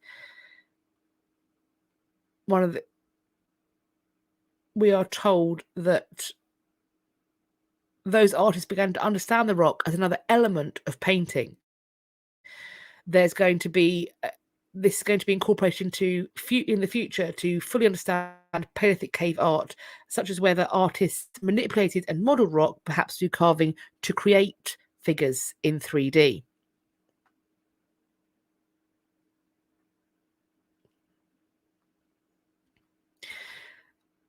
Prehistoric women, we are told, could also likely hunt as well as men, and this is some experimental archaeology, which we love to see. There's a weapon called an atlatl. I think that's how you pronounce it. It's referred to as an equalizer. We all have an equalizer in a fight that allowed women to hunt effectively as effectively as men. The atlatl essentially works as a lever, a cylindrical tool consisting of a slightly curved shaft at the end of which was a notch or a cup. A dart or javelin is placed into the notch that then helps the thrower to add velocity and thrust when launching a dart, spear, or javelin. As they point out, many people tend to view it in the past as passive and that only males were hunters, but increasingly that does not seem to be the case. Indeed, and perhaps most importantly, there seems to be a growing consensus among different fields, archaeology, ethnography, and now modern experiments, the women were likely active and successful hunters of game, big and small. My husband's just pointed out to me that someone in where we live has a cockerel looking for a fight. It's East London. They're looking for a fight. It is. They're labouring this point. They want to make it clear that women could definitely hunt. So they got 108 people, all novice javelin throwers, and they said that often males became frustrated because they were trying too hard and attempted to use their strength to launch the darts. This led the person behind the study to think that perhaps a more diverse array of people could achieve equal performance results, which then led to the participation of men and women in hunting. They point out that females appear to benefit most from the use of this tool, so it's certainly within the realm of possibility that in some contexts, females invented the atlatl.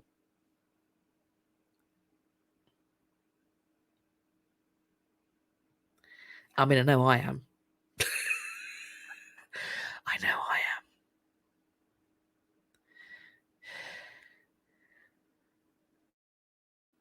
So I think it's one of the reasons why we're repeating this is because there's a desire to myth bust, and well-worn things, as well-worn as kind of hunter-gatherer, woman in cave, make fire, man go out hunt, these myths that then spur other potential misunderstandings of the Neolithic, the Paleolithic, etc. I think there's a reason to labour the point that actually the way you understand this period of the past is far more complex than previously understood, which I think is true of most of the past.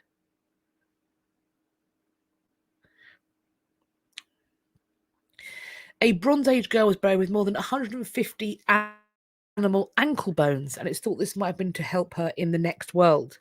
This has been unearthed in Kazakhstan, and there's a plethora of grave goods, including dozens of animal bones. Researchers know little about the girl's identity, but the wealth of artifacts in her burial reveals clues about her role in the community. We're told she's buried on her left side, bent over. There are small wire earrings in both of her ears and beads around her neck. The girl was around 12 to 15 when she died, and she was buried with 180 ankle bones thought to be from sheep or cattle, as well as 3 shoulder blades from cows, several metal pommels, the butt ends of swords, a mirror, and a bronze bowl. They also found a bronze carved disc with the likeness of a frog at the centre, the first time such an object has been found in Kazakhstan. This image has had different meanings to people since antiquity. They want to do more study to find out what its true meaning might have been. They think that the burial of the bones might have been part of a cult practice. They might also, though, have been symbols of well-being and good luck. In addition to this burial, the archaeologists also made, quote, a groundbreaking discovery of a pyramid with a hexagonal base in the Abai region north of the site. We are told these findings, quote, have an important historical and cultural significance for the study of the early stages of the Bronze Age. So we will no doubt hear more about that.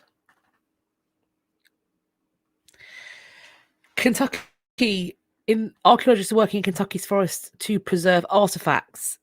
This is the Daniel Boone National Forest, which apparently covers a vast swathe of eastern and southern Kentucky. There are rock shelters within this that are said to be a gold mine of artifacts from Native Americans dating back as much as 9,000 years. And these are not caves, but outcroppings of rock that protected people from harsh weather. We are told they are, quote, outstanding for organic preservation. So you'll have animal bones well preserved, plant remains for food, textiles and clothing. In some cases, you'll even have slippers, sleeping mats and basketry. Megan Creech, who is an archaeologist with the US Forest Service, said that the vast majority of rock shelters have been disturbed, even destroyed by people digging for artifacts. Quote, it's heartbreaking. Removing it so that other people can't see it and can't enjoy it is upsetting. We need to look at these as natural resources. Quote, to know that people at some point in the past came and destroyed and took information that could be very useful to us as archaeologists and to Kentuckians as a whole about how people, indigenous peoples, lived in this area and used it. When they want to destroy a site like this, they're ruining it for generations to come because you can't get it back.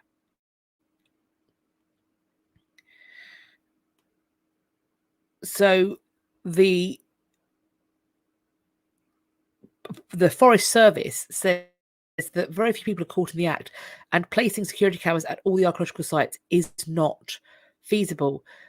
They say that they do try to monitor the rock shelters so they can see if there are any changes. They can then discuss them with law enforcement officers about putting up a trail cam to see if they can capture people engaging in looting.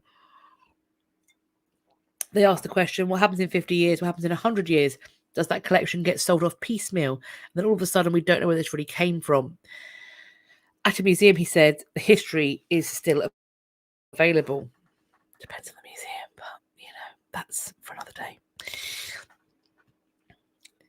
And ancient priest remains have been found in Peru. This is by a group of Japanese and Peruvian archaeologists. They have found the 300-year-old tomb of a priest alongside ceramic offerings in northern Peru. He is one of the first priests in the Andes to have a series of offerings, and that we are told the funerary context is intact. The body, with its lower extremities partially flexed, is orientated from south to north. On the west side of the tomb were small spherical ceramic bowls, a carved bone spatula, and other offerings. 2 seals were also found, one with designs of an anthropomorphic face and the other with that of a jaguar. The body and offerings were covered by at least 6 layers of ash and dirt. The tomb is circular, 3 meters in diameter and 1 meter in depth. We're told this find is extremely important because he's one of the first priests to begin to control the temples in the country's northern Andes. Other burials found in the same site include the Lady of Pacopampa, found in 2009, and 2 jaguar serpent priests found in 2015.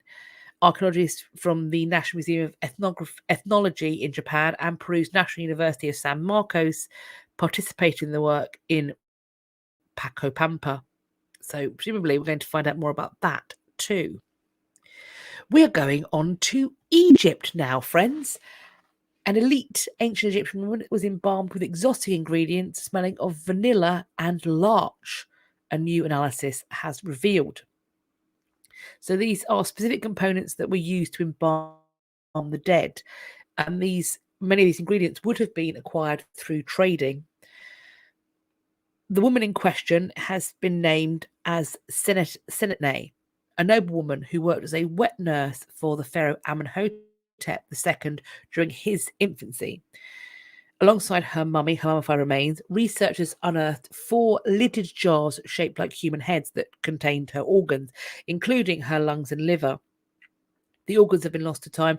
2 of the jars are now part of the collection of the Museum August Kessner in Germany. They were available to scientists for chemical analysis, and therefore they were able to uncover the complex mix of ingredients that were used to create the balms, some of which were not native to the region. These are items that were unusual for the area and thus were likely acquired through trade networks. Beeswax, plant oils, and animal fats are common embalming substances, but researchers also identified coumarin and benzoic acid.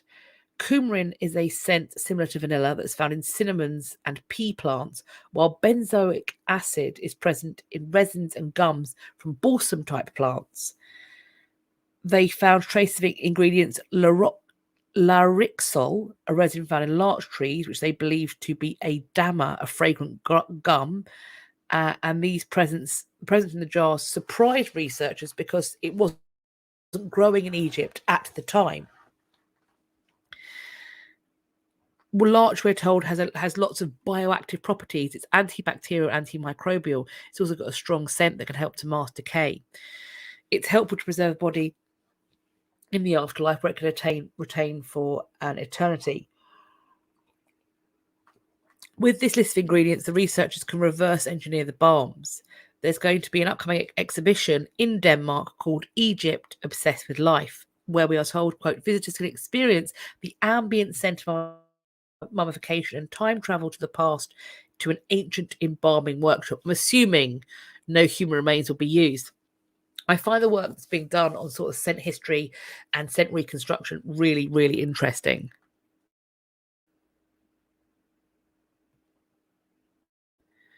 We've got a lost rainbow cup coin minted by Celtic people 2,000 years ago has been discovered in Germany. The legend is that rainbow cups are drops of gold that fall to the earth at the end of a rainbow. And isn't it a pretty thing? Isn't it lovely? I think it's I having smelt the way it's done, it's really fascinating, and the techniques that are being used are so diverse. It's just that taking us that step further, where we're going to have an augmented reality, a virtual reality of museum experience that becomes almost like time travel. I genuinely believe that we're going to see that getting closer and closer. I think certainly in our lifetimes, that's where I think it's going to go. And we can thank the geeks and the nerds who play video games. The gamification of history, the gamification of life in general, means that the people who were growing up playing video games that have become hyper realistic are going to seek to do something similar when it comes to history. And now we've got things like smell. That's where we're going to go, I think. Of course I could be wrong, but I wouldn't be surprised if we start seeing prototypes for this within the next decade or two, maybe even sooner. I mean, by the time we're thinking about it, they've already started working on it. We know that. Yeah, I mean, that's the thing. Will they choose to edit out some sense? That's the next question.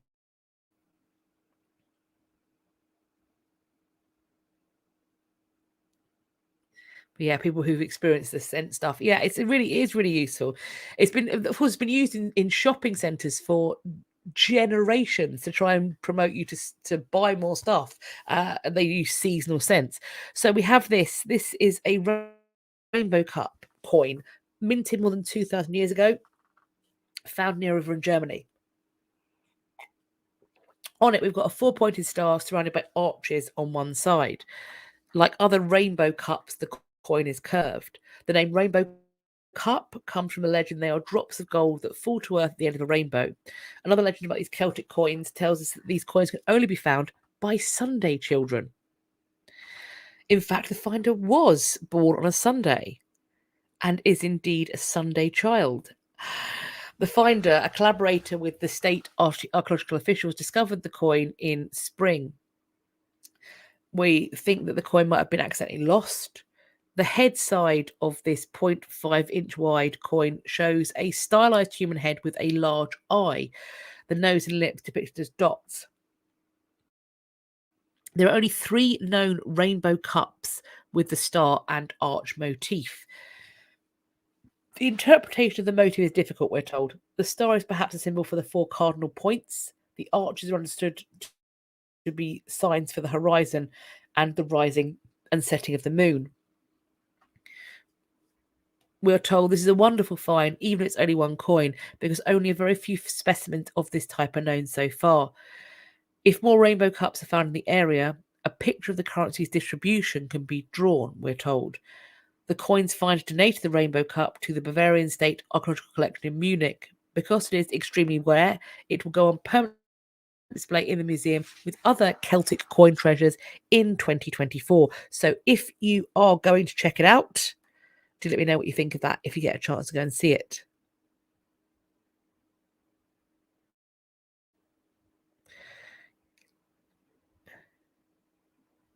Because they know about how smell triggers a memory.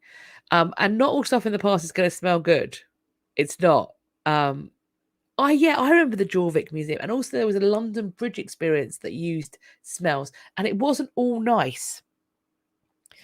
But I still think it's so evocative.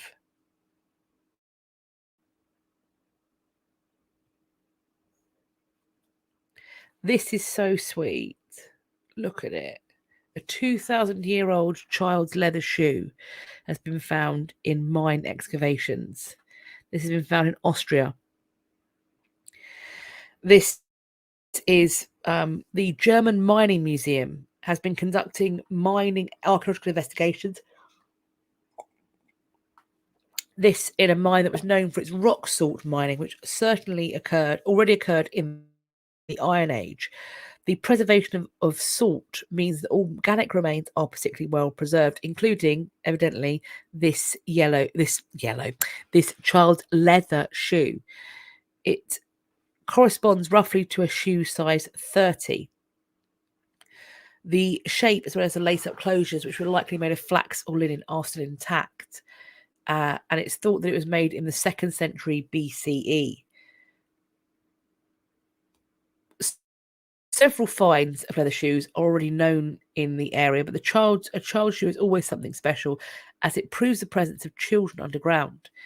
In addition, in this case, an exception, a remnant of lacing made of flax or linen has been preserved. In this way, conclusions can be drawn about how the shoes were laced. I think it's obviously there's a very real possibility that this shoe was lost by a child down the mine. However, I would be interested to know about the proliferation of superstition, and because we do know that the depositing of shoes to confuse spirits and sprites has been something that has been enforced. So I just wonder, and because children's shoes feature in walls far more frequently than adult shoes because children grow out of shoes. So was this a shoe that was lost, or was this a shoe that was deliberately deposited? Is my question, but that's because I know what I know about shoes left in walls. But that is, of course, from later than this we're talking about here. In the vicinity of this well-kept find, other organic materials were found. A wooden shovel in the shape of a blade, and the remains of fur with lacing that possibly belonged to a fur hood. The research work on prehistoric salt production in Austria is part of a long-term research project, so presumably we're going to find out more stuff. Yes, I mean, that's equally true. But I would say a child going down the mine in a shoe, knowing about my own child, if he loses a shoe, the first thing he does, he comes back up to me and goes, "My shoe fell off." So I just that's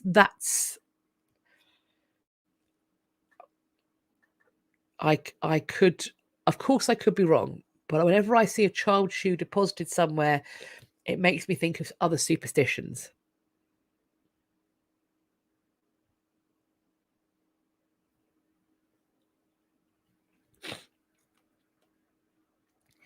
An extremely rare Roman temple has been discovered on a supermarket building site. This we see here the excavation at Sarsini, which has yielded ruins on top of ruins, we are told. They have found 3 separate rooms. They think they are dedicated to a triad of gods: Jupiter, Juno, and Minerva. Excavations are still underway. They have already identified an older, deeper layer of ruins dating back to the 4th century BCE, when the Umbrian people, an ancient Italic tribe who predated the Romans, lived in the area. The entire temple could be even larger than what they have currently found. We are told that the plan is to preserve the ruins and research it further. Quote, "We will not tear it down to make room for modern structures. This must be very clear. Previous urban plans will be changed. We will find new construction sites for recreation and sports. The temple is an incredible finding that sheds light on how ancient Roman towns rose and fell across time. The marvellous quality of the stones have been spared from sacks, enemy invasions, and plunders across millennia, thanks to the remote location of Sarsina, a quiet spot distant from larger cities. Temples such as this one were regularly plundered, exploited as quarries, with stones and marble slabs taken away to be reused to build new homes. But Sarsina's Capitolum podium structure is practically untouched, with its entrance staircase well preserved, and this is extremely rare. The discovery is believed will further the research on demography and urban transformations in ancient times. There is also signs this building was reused in the medieval period. We're told that an ancient water drainage system was found alongside medieval tombs and hearths, indicating that locals likely inhabited it or used the site for other social purposes. Quote, "This is the beauty of Italy. Wherever you dig, some hidden treasure comes out of the ground. Wonders never cease to amaze us." And these are the quotes from Federica Gonzato, Superintendent of Archaeology, Fine Art and Landscapes for these provinces, which includes Sarsina.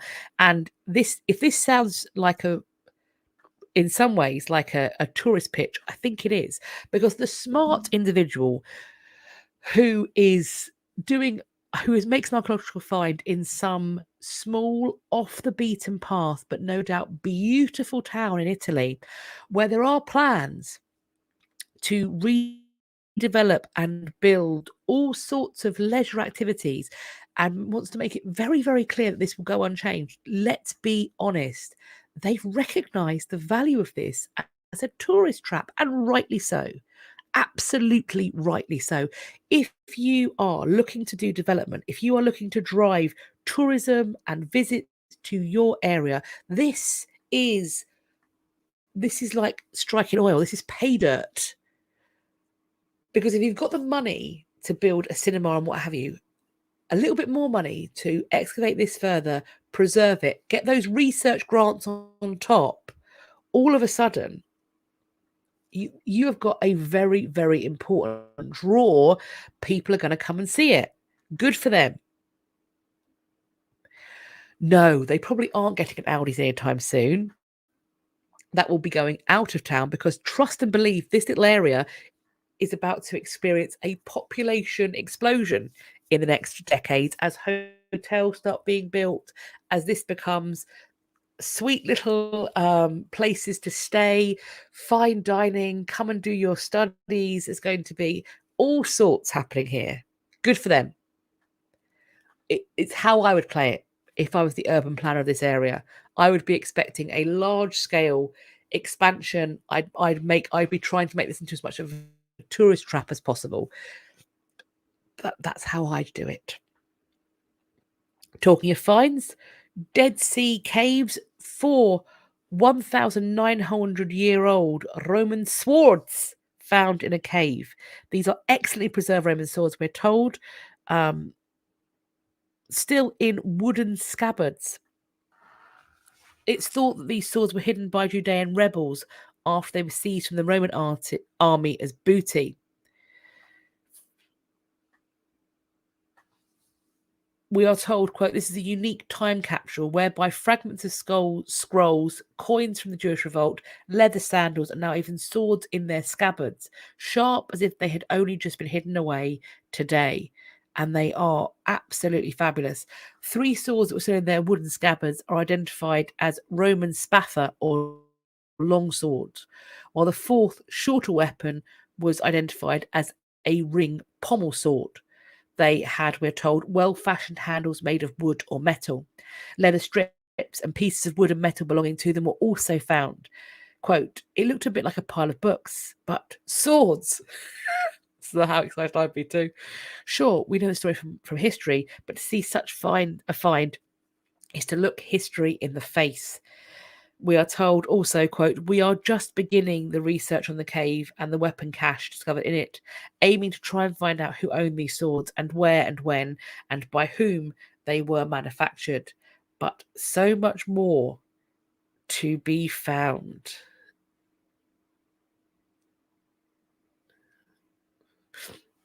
He's not the Messiah. He's a very naughty boy. Love it. Excellent. Well, what I will say is if a sword has been returned to its scabbard, still coated in blood, then the original owner of that sword, who stole that sword, is very, very poor at taking care of their instruments.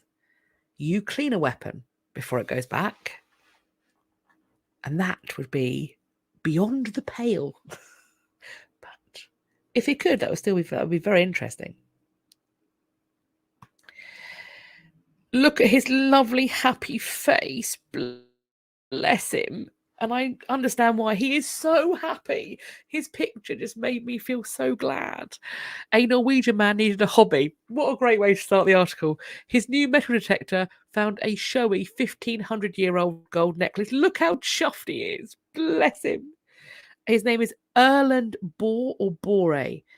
At first, we're told he thought his metal detector had reacted to chocolate money buried in the soil, but it turned out to be 9 pendants, 3 rings, and 10 gold pearls someone had worn as showy jewellery 1,500 years ago.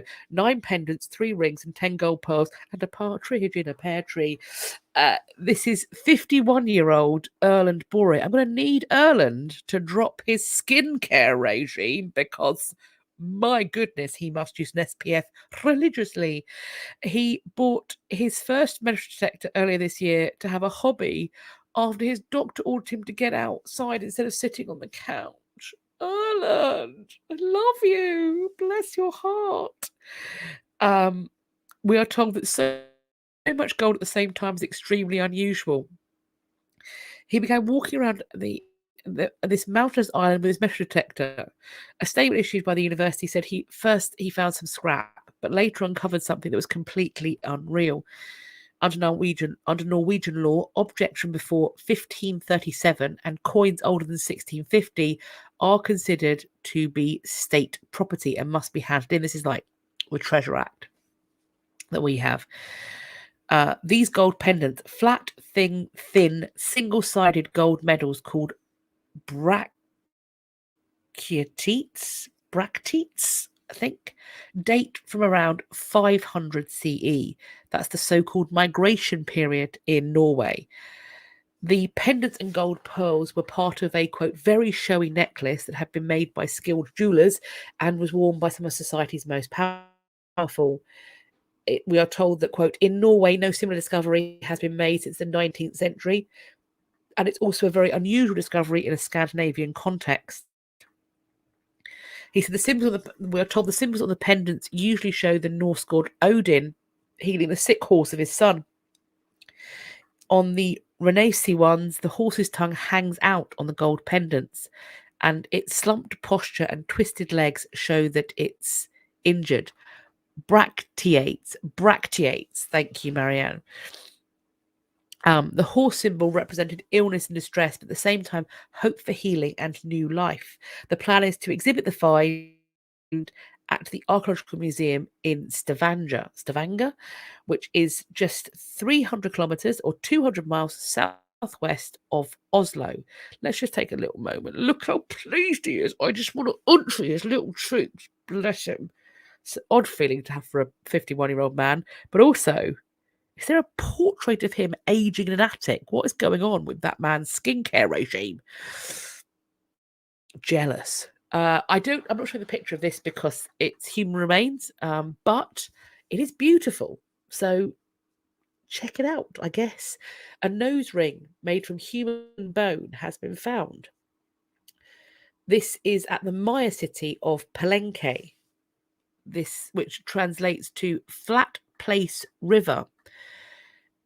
It's located in the Mexican state of Chiapas.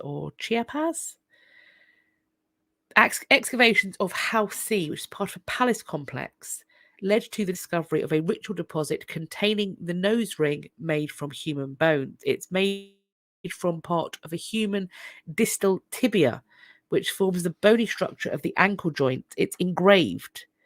It's got an engraved scene on it, linking it to the Mayan god of lightning, serpents, fertility, and maize. On the left half of the ring is the engraved profile of a man wearing a headdress with the head of a bird. This deposit was found in a stucco floor. The researchers found a pit with a filling of clay soil and the remains of charcoal. When sifting through the contents, they found animal remains, obsidian blades, fragments of bone ore, and this human bone nose ring. According to the press announcement, quote, the Earth matrix was very dark with a high amount of charcoal and intermingled with seeds, fish bones, turtles, small mammals, obsidian blades, some large pieces of charcoal, and among them a bone nasal ornament.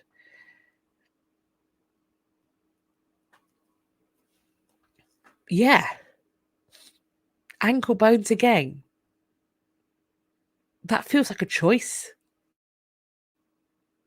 Perhaps as time goes on and research continues, we may find out why that choice has been made.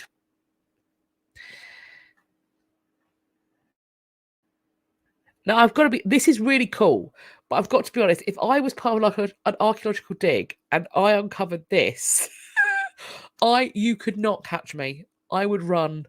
Can you imagine if you open up this box and there's just these creepy faces looking at you? I mean, it's so cool, but you wouldn't see me for dust. I'd be gone.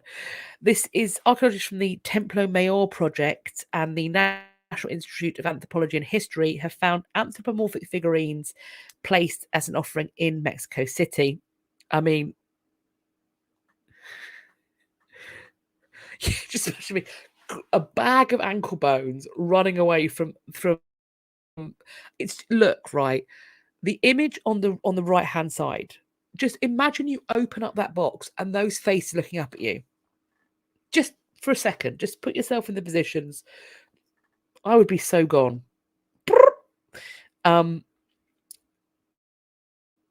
This was found in a stone chest. 15 anthropomorphic figurines and numerous green stone beads, shells, snails, and marine corals.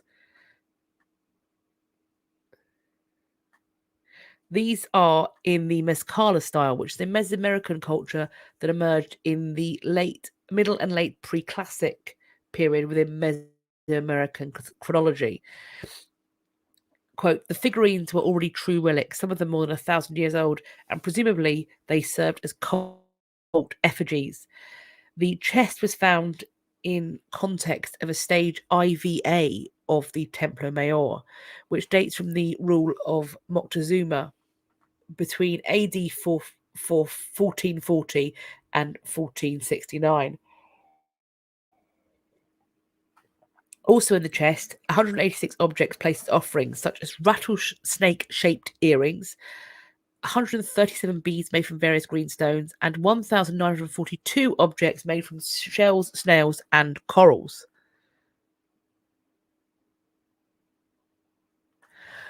I can see that. But I don't find those creepy.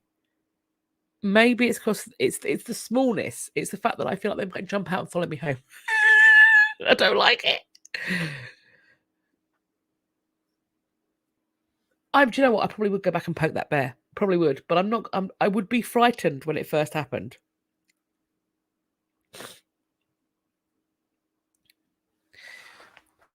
World archaeologists are hunting for a lost palace in the Scottish borders. This is an international effort that hopes to identify a medieval palace. We have archaeologists from Australia, the USA, Canada, and the Netherlands. They have come to a field outside of Ancram. They are trying to determine exactly what the building was. There are documents that show that the Bishop of Glasgow had a summer residence at Ancram, which is near Jedburgh, from the 1230s until his death in 1258. The palace entertained Scots royalty, with at least 3 charters being signed there by Alexander II in 1236. The substantial building was gradually lost, with stone being taken to build parts of a neighbouring village, but there is local folklore that continues to locate the bishop's palace on the site. In the 1990s, Alice Monroe, who lives nearby, walked Mantle Wall several times with dowsing rods that he used for locating underground water sources. His initial discovery of substantial areas of stonework beneath the harvested field led to historians and archaeologists taking interest. There was then a geophys survey in 2011, which corroborated much of the mapping, and then excavations were carried out the following year, so 2012, and again in 2019. They have found medieval ironwork, substantial stone walls, and so they are confident that the Mantle Wall's residence was the place where the Bishop of Glasgow held court. Mr. Monroe said, ever since I came here to try out my dowsing rods and found some structure, getting to the truth of this site has been a passion of mine. With each survey and dig, we get more information. Hopefully, over the coming weeks, we'll be able to get close to being able to say for definite what was here. Archaeologists and students from all over the world helping us, which shows how much interest there is in getting answers we're looking for. The digging question, this current one, is going to last until the 16th of September, so to the end of this week, and it's going to concentrate on 3 or 4 pits surrounding the main protected area. So presumably in the not too distant future, we will have an update on that, which of course I will share when we get it. The Museum of London has identified the man who raised the alarm over the Great Fire of London. There's a new exhibition that's going to be taking place at the museum's new site. So I will go and check this out and let you know what I think of it. It's going to focus on one Thomas Dagger. Thomas Dagger, a journeyman baker who'd been apprenticed to Thomas Farriner. It was Farriner's Bakehouse where the fire broke out in the early hours of the 2nd of September, 1666. Thomas Dagger was around 24 at the time of the fire.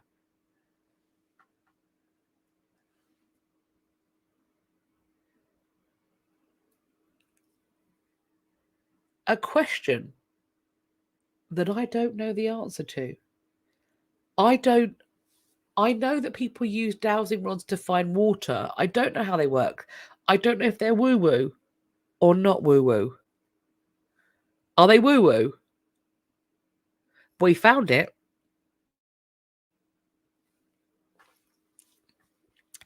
So apparently he was first woken by the, quote, choke of the smoke. Nice little rhyme there. And he roused the household to get them to escape from the upper window.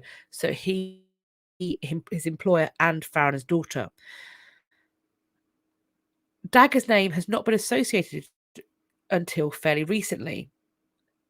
Soon after the disaster, he merges back into the usual records of restoration life. He has children, sets up his own bakery. His story is about the fire, but also about how Londoners recovered. Not woo-woo. Debbie, let me get your comment up. Go. It's not letting me show your comment. Debbie M, not woo-woo, my dad using them. There we go. There's the comment. So it's not woo-woo, because your dad found that they are woo-woo. They're not, well, do you know what? We might have to agree to disagree on this. It's possibly woo-woo, possibly not. It's like me. I don't believe in ghosts, except for the ones that I've encountered. I believe in those ones wholeheartedly.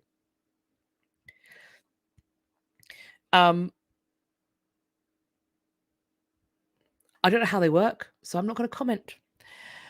To identify Dagger, Loveman pieced together contemporary accounts, legal documents, and apprenticeship and guild archives, as well as published and other public records, because his name appeared with others in a court indictment against one Robert Hubert, a Frenchman who confessed to starting the fire and was executed.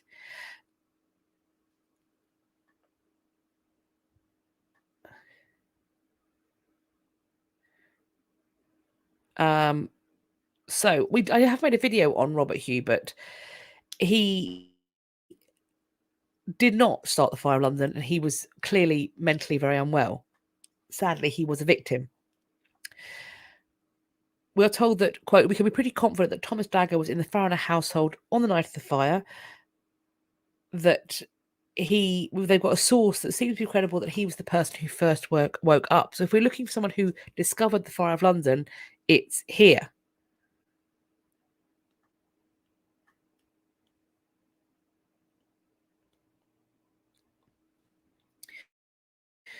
Dagger was an otherwise unremarkable man who was swept up in history.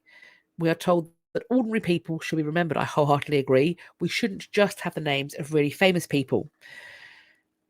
So there's going to be a new Great Fire of London exhibit when the Museum of London reopens in 2026 on a new site, and I'm looking forward to checking it out. I did go to the closing down of the old one, and it was bittersweet.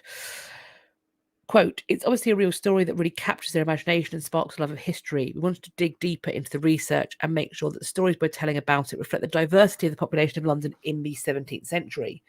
This is going to include bringing other previously overlooked people into focus, such as a young, dumb boy, I'm assuming that means somebody who doesn't speak, who impressed Pepys with his fluent use of sign language to warn of a separate, smaller fire, and Mingo, the possibly enslaved black servant of Pepys' neighbour, who may to have gone on to be a lighthouse keeper in Harwich. So, things to look forward to when the museum, I knew there would be, when the Museum of London reopens at its new site. This was a story in two parts. So first of all, we have the news that a military crowd has been groaning as a 200-year-old time capsule was opened on a live stream and was found to be basically full of what they thought was just dirt and nothingness. Everyone was very disappointed, apparently. The crowd laughed and groaned, and oh shit, somebody was heard to whisper. There was just debris at the bottom of the box, which could be mud, dust, or something organic.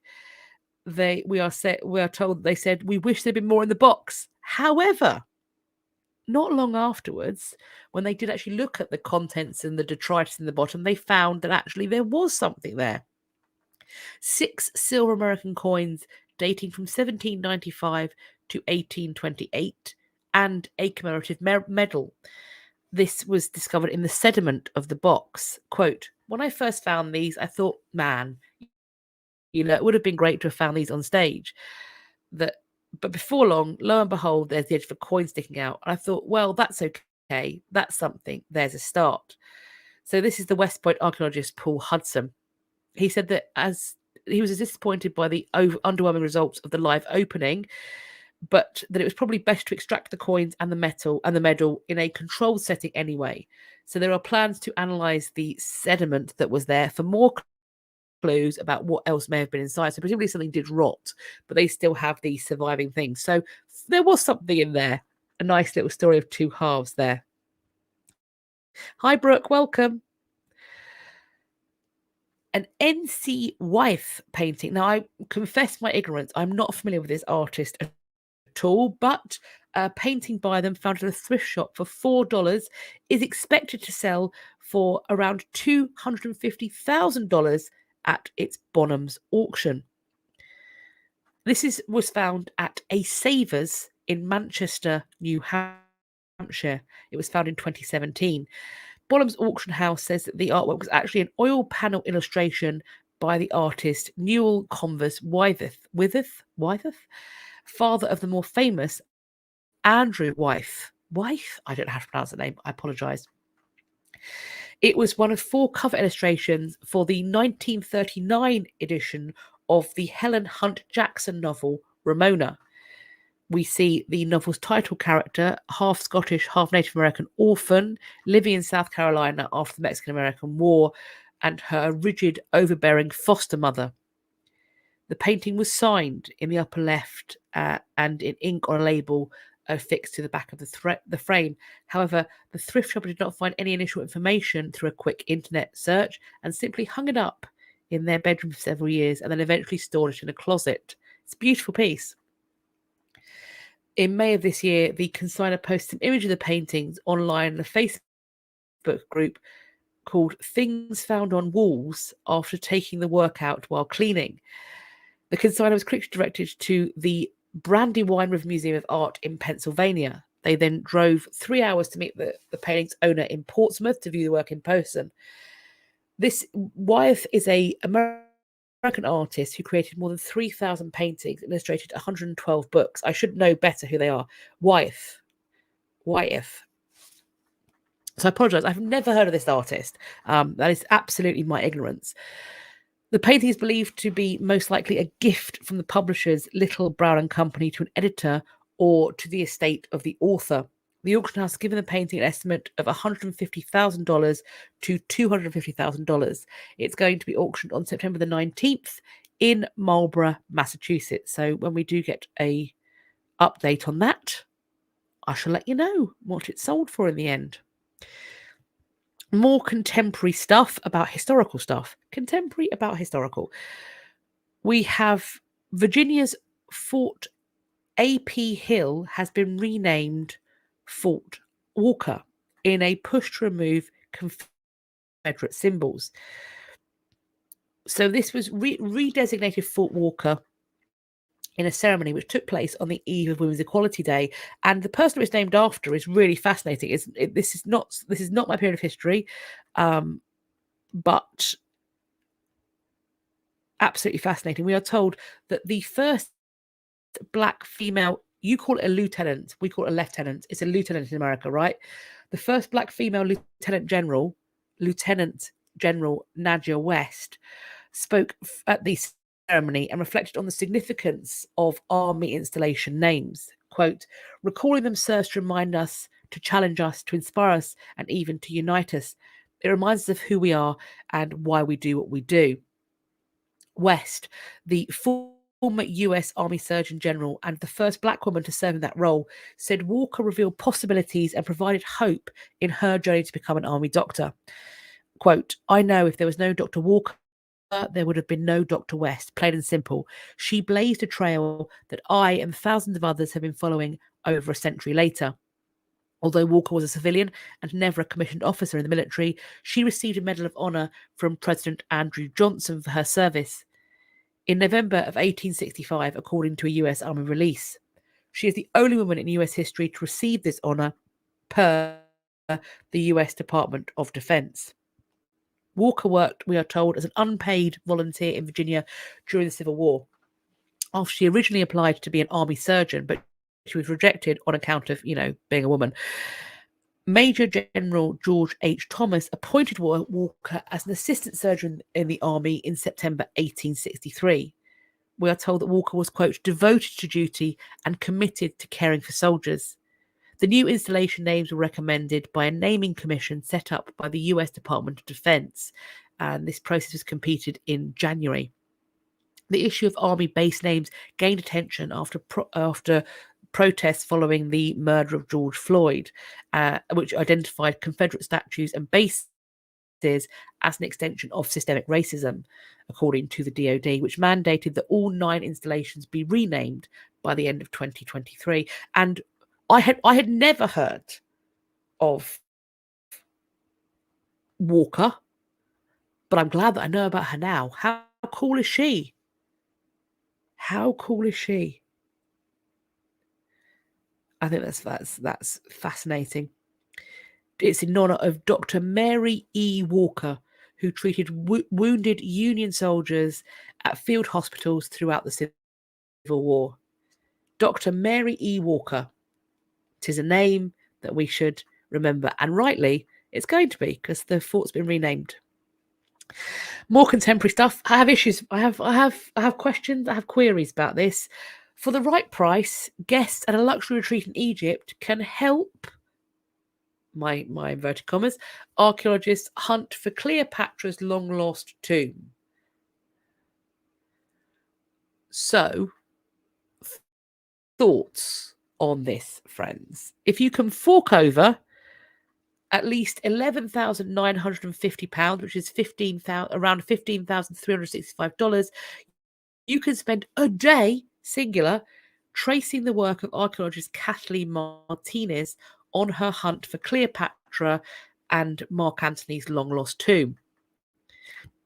This is part of a luxury expedition run by the company The Luminaires. It's part of a 6-day experience in Egypt that includes allowing guests to observe a live excavation and restoration work carried out inside a labyrinth of ancient passageways at the Great Temple of Osiris. There's also a behind-the-scenes peek at new discoveries at Saqqara, and this is a private access visit. They're also going to get an exclusive preview of the Grand Egyptian Museum before it opens. Guests will stay for 2 nights at the Four Seasons Hotel in Cairo, and followed by 3 nights at the Four Seasons. So 1 at the Nile Plaza, 1 at the Four Seasons Hotel Alexandria at San Stefano. If you pay a little extra, you can get private access to the Oracle Temple of Amun in the remote UNESCO-protected Siwa Oasis and stay in an off-grid hideaway, as well as see the Great Sphinx with lectures directed by a local Egyptologist.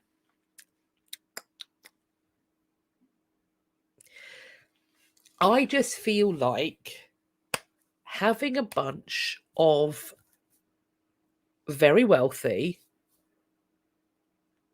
people mouth breathing all over the place in highly sensitive historic locations. If what I have been told by the curatorial team at Hampton Court Palace is to be believed, and I think it is, the amount of shedding of human beings just shedding skin and thus dust, and dust is like demon seed when it comes to preservation. That is so bad for things. So basically, the more bodies you get in a location that needs preservation, the more they're just shedding their skin detritus that all people do, and like breathing their liquid and breath all over stuff that has been dry for millennia. And it's not going to be, no. I think it's a bad choice.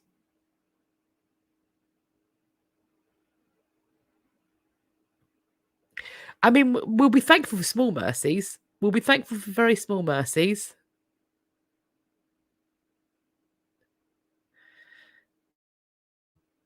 I really hope so. I really hope so. Look, maybe I'm just being a absolute fun sponge, but I feel like affluence is a disease. It's an illness. It's an illness. It's an illness.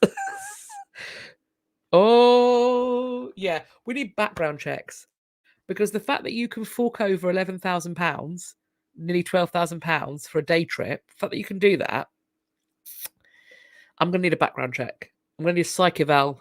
I'm going to need a psych eval on you to make sure that you've not got sticky fingers, licky tongues. No, don't lick it, don't touch it.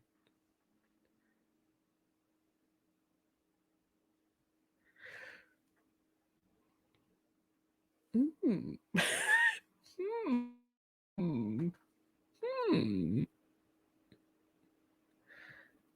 Agreed. Seconded.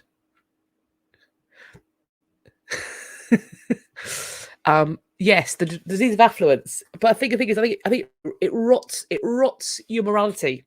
I genuinely believe that. Genuinely. It is not a theme park. Completely correct, Dawn. It's not a theme park. It's not a theme park, but they're treating it like it is. We can hope. We can but hope. And related, in a different direction, the US government is fighting a new expedition to the wreck of the Titanic. The US government is trying to stop a planned expedition to recover items of historical interest from the sunken Titanic. This is being organised by the RMS Titanic in... Now, hang on. I don't think they are. I really hope they're not. I don't think archaeologists are licking things. I don't think so. I think that if you know what lives in the soil, the pathogens that live in soil, you would not put that in your face hole. Sorry, you wouldn't. I think for the right price, if they're prepared to offer any of this is the problem, is that when the extraordinarily wealthy get involved, everybody's got a price one way or another. Everyone can be bribed, coerced, or threatened. And you know what? I get that. It's going to fund this. It's going to help to fund the search for the tomb. I get it. And this is the archaeology version of a Patreon, isn't it? It's putting the content behind a paywall. The problem is that the people that you're letting behind that paywall are arguably, not all, some, entitled. And that does not bode well for behaving oneself. We've all seen bones. Anthropologists are the ones licking things. What do archaeologists lick? No.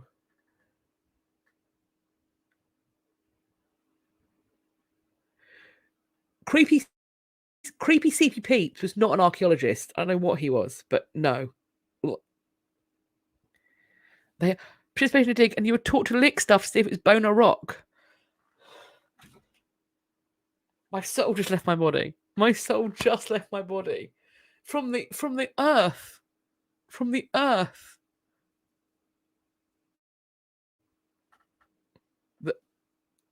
The germaphobe in me could not.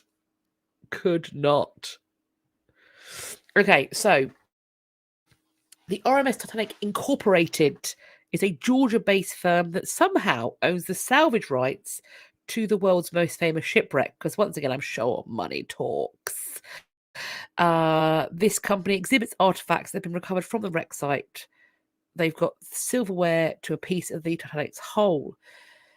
The challenge has come 2 months after the Titan submersible imploded. This legal fight, though, does have nothing to do with that event. We are told the company has not filed a response in court, but it previously challenged the constitutionality of US efforts to infringe on its salvage rights to a wreck in international waters.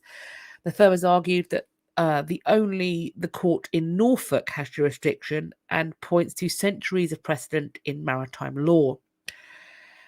The company said it would exhibit the radio, so that they're looking to get the radio and exhibit it along with the stories of the men who tapped out the distress calls until seawater was literally lapping at their feet.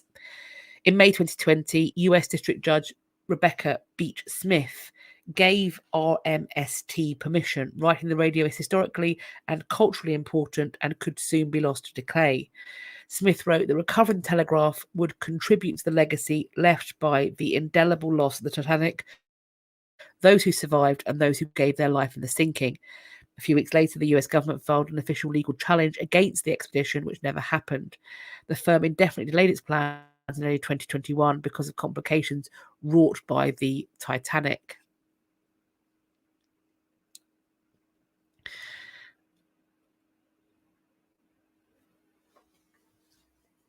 Is the question, I think. And I also, in my understanding, this is not your run-of-the-mill wind-up radio. This is a room, is my understanding. These radios are big, and the wreck is decaying, sure, but let's not make it happen faster. I think pulling the radio out is a surefire way to cause more damage, possibly complete damage. I don't know. We'll see how it plays out. I have questions about this and about the risk and danger of it.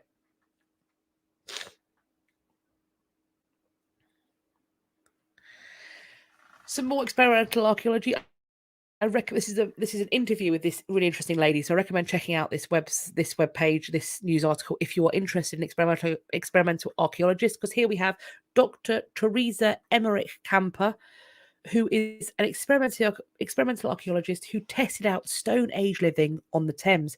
She is an American experimental archaeologist and ancestral skills instructor.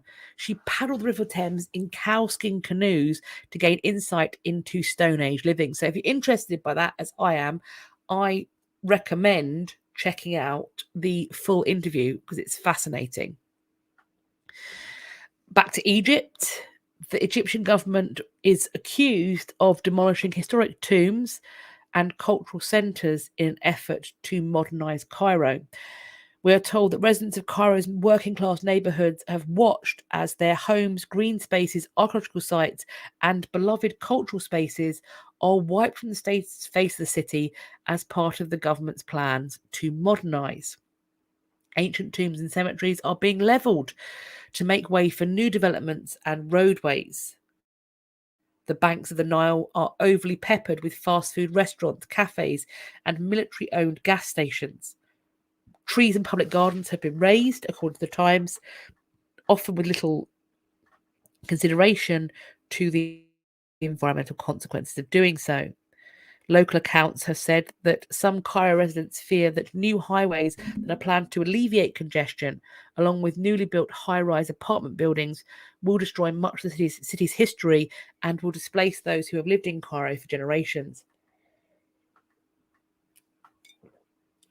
Quote, "Every day you wake up and you don't know what's going to happen." That's Mohammed Abdeen, who owns one of the pottery workshops that's set for destruction and whose family has been making pottery in the area since the 1920s.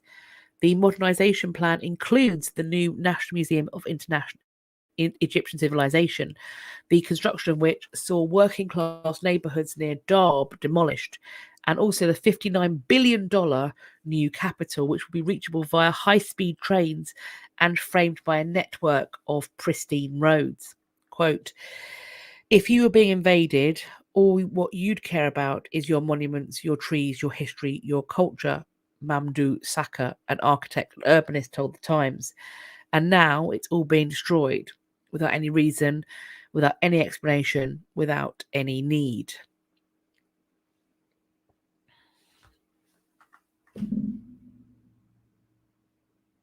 Affluence is a disease.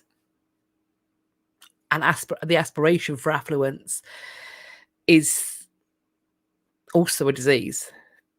I hope this is being blown out of proportion, but it sounds like a lot of investigations gone on.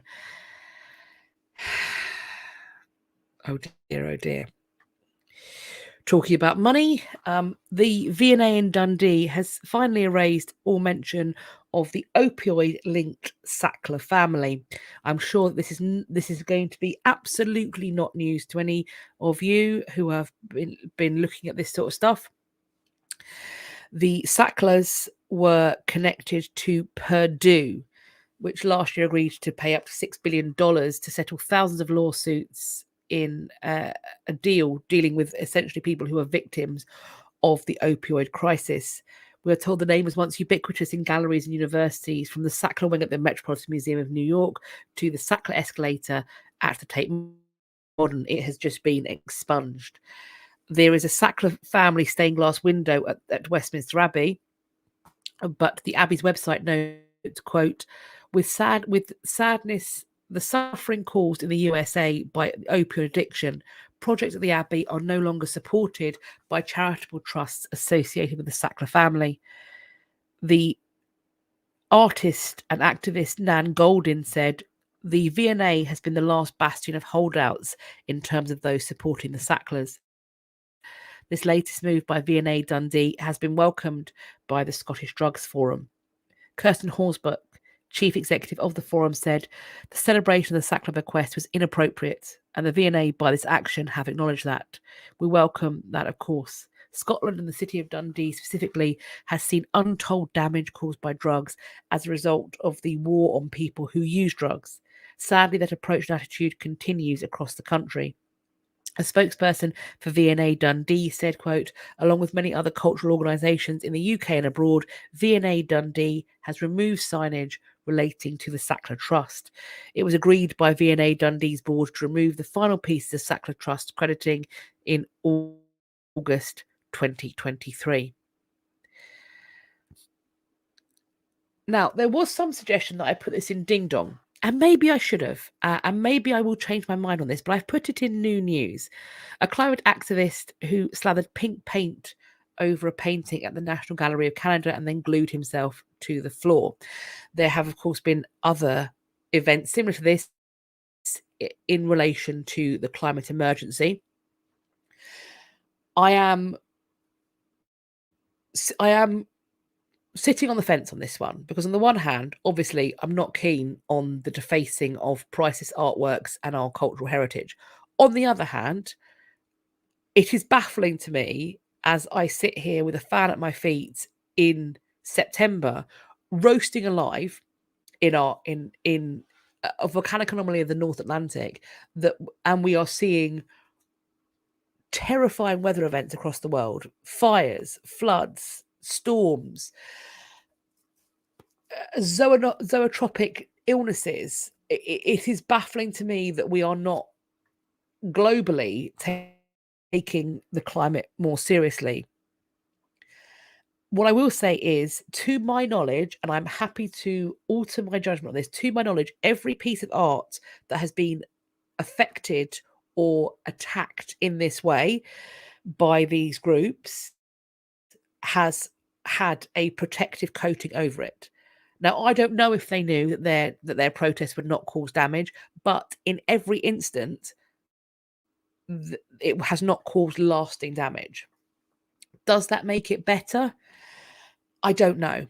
Honestly, I don't know where I necessarily stand on this. What I will say is that a daubing of pink paint onto a protective coating, a protective coated painting that has not caused damage. It's defaced the coating.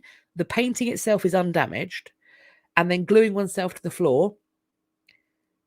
Whatever could possibly have happened with that pink paint that hasn't happened, when sea levels potentially rise to the point that it's covering the paintings, when a wildfire rips through, I mean, I don't know what the answer is here. I don't know what the answer is here. And I don't think it's an attack on the artwork itself. I don't think, from my understanding, is that this is not an attack on the artwork, or even in some cases the museum, because a lot of museums have cut ties with petroleum-based industries. I think it's about calling attention and drawing attention to the climate crisis, and doing that in as many noisy ways as possible. For me, this doesn't quite sit in the realms of ding dong, and I'm happy for people to disagree with me on that, but for me, it doesn't quite sit there.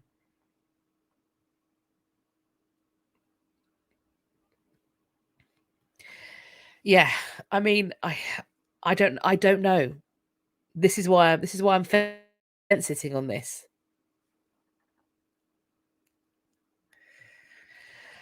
What I will say is that historically, asking politely doesn't work either. We all looked to the suffragettes, and I think the majority of us praised them and thanked them. They were sending bombs in the post. They were attacking police officers. They were remonstrating however and wherever they could. They were absolutely using violence. So I don't know. I don't know where I stand on this. but I can't put this in with the ding-dongs.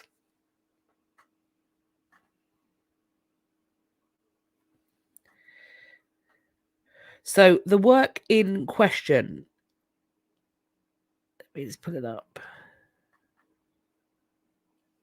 He was arrested after this attack on the piece.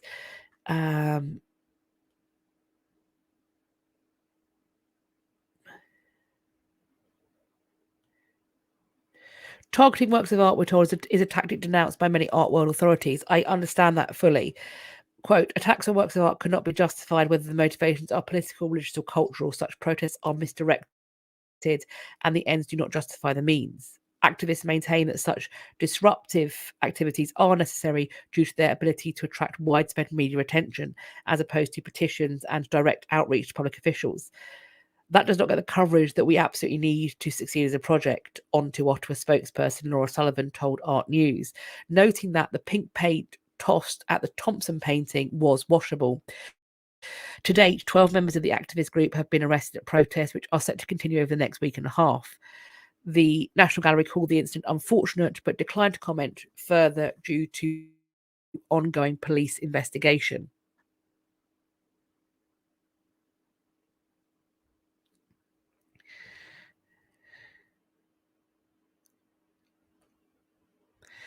So I don't know. I think it's telling that in every instance where this sort of activity has happened, the piece has had a protective coating. It's had a protective screen. There appears I could be completely wrong, but it appears to me that the protests in question have done their research and they are using a substance and they are attacking works, or they're making a statement using works in such a way that it won't cause damage. Because I don't think it's about damaging the artwork. I think it's about generating the kind of fury that we are seeing and the kind of press coverage that we are seeing. But I think perhaps they are picking artworks that are protected that won't be damaged. But I can't prove that, except for the fact that those are the pieces that have been targeted. We are onto the ding-dongs, though. See, that's why I fence at it, because I put it right by ding-dong. So it was kind of, I don't know where this lives. I don't know where it lives. The outrage is the point, absolutely. And I think that same with people who are outraged about ULEZ in London. I don't want my son to die of an asthma attack living in London. I don't want the world to become uninhabitable for my children and grandchildren. That the outrage, if you aren't angry, you're not paying attention. But we can get angry about this. A man, this clown, filmed himself destroying a Stone Age relic. Don't know why, just did it. A Stone Age monument in Wales was crudely excavated and left the elements. Julian Baker, a 52-year-old man from Caerphilly, filmed himself unearthing the 4,500-year-old relic and then posted the video to Facebook. Why? He has been prosecuted. It's the first prosecution of his... Oh, my husband's just reminded me. We're on Ding Dongs. I've not done this. Ring the bell. Ding dong. There we go. There's my little peeing boy. Thank you, Mr. Dr. Cat, for your kind remembrance. Baker has been ordered to pay £4,400 for the restoration. He was also given a 4-month custodial sentence, suspended for 2 years, at the Magistrates Court in Wales. Baker was charged with, quote, unauthorised work affecting a scheduled monument and acting to destroy or damage an ancient protected monument. The damage is a serious incident at a rare class of prehistoric monument in Wales. We are told that significant archaeological information has been lost forever, and although some evidence may remain, the significance and value of the part of the monument damaged has been significantly diminished. We welcome the court's decision on this case. The first was submitted under Section 28 of the Ancient Monuments and Archaeological Areas Act of 1979. He should absolutely know better. He should absolutely know better. Ding dongs do come in all ages, clearly. Was he sober? He did not claim that he was befuddled by drink. He did not use that as an excuse or a mitigation. I don't know. I think maybe he thought, I found something. I'm going to film myself and push it on Facebook. But let's be clear, there are people doing nonsense like this on TikTok too. This thing of kind of backyard is more prevalent in the States, from my understanding, of kind of unqualified archaeologists digging stuff up for TikTok views is also happening. So it's a thing, the social media virality. They're looking for that. Talk about virality. What? A photo-seeking tourist has climbed a 16th century Italian statue and damaged it. A 22-year-old has been accused of damaging the Fountain of Neptune that was commissioned in 1558 by Cosimo de' Medici. The mayor of Florence said that the tourist will pay a hefty fine after a chunk of marble was knocked from the sea god's chariot and one of the horse's hooves was cracked. The repair bill is expected to be around $5,370 or €5,000. There is CCTV footage which shows a young man in beige, they say pants, trousers, and a blue jacket vaulting the protective barrier, scrambling up the statue and posing as two friends below took photos before heading back down and over the barrier. I hope it's expensive. It's going to be good. A company has admitted doing significant archaeological damage to a site because having agreed that they wouldn't do it, they did it anyway. This is in Aotearoa, New Zealand. They have been charged and they have been to court, the Blenheim District Court. Heritage New Zealand were asked permission to, quote, modify or damage an archaeological site. Their application was sent back to them without determination because the locals had not been, it had not been discussed with them. Heritage New Zealand staff visited the piece of land in 2019 and found that the company's work had disturbed archaeological sites where there were oven stones, fire-cracked rock, broken shell, stone flakes, lithic material. There was a trench that was dug that had affected the archaeological material. The extent of the damage could not be seen as the trench had then been backfilled. The trench crossed an area known to contain archaeological materials. The expert assessment was that the works had resulted in minor damage to shallower archaeological material and more significant damage to deeper material as a result of the trench. When spoken to by Heritage New Zealand, the company agreed to stop the works until further notice, but within days had engaged contractors to carry on. Judge David Ruth referred the matter to restorative justice and granted the company an interim name suppression. I'm sure they want their name suppressed from social media and the news. 2 charges previously laid against the company with a different name were withdrawn. That company and a person involved were granted permanent name suppression. The maximum penalty for the offence was $120,000. The company will appear in court for sentencing on September the 15th. The continuation of the company's name suppression would be discussed on that date. So maybe after the 15th, we'll know who did it. Last ding dong. See, a lot of ding dongs today. And another 2 people have been detained in northern China after damaging a section of the Great Wall. A 38-year-old man and a 55-year-old woman in Shaanxi province were accused of digging through the Great Wall to create a shortcut for their construction work nearby. What? The excavation caused irreversible damage to the integrity and safety of that portion of the wall. I'm not surprised. You've literally undermined the wall. The Great Wall dates back in its earliest sections more than 2,000 years. The damage was inflicted on a section of the wall dating back to the Ming dynasty, which is 1368-1644, known as the 32nd Great Wall. It was also home to a relatively well-preserved watchtower and is listed as a provincial cultural relic. Chinese authorities in recent years have stepped up protection of the Great Wall and cracked down on acts of vandalism. In 2021, 3 visitors were detained and fined by police for scrawling on the famous Baldling section of the wall with a sharp object. Later that year, Chinese authorities banned 2 foreign tourists from the Great Wall after they trespassed onto an undeveloped part of the Mutianyu section of the wall. Well, that was a lot. So that closes out our ding dong. I'm going to finish up with some events and exhibitions, and then we're going to close out today's History News Live, and we're going to come in over 3 hours, no doubt. This looks fascinating.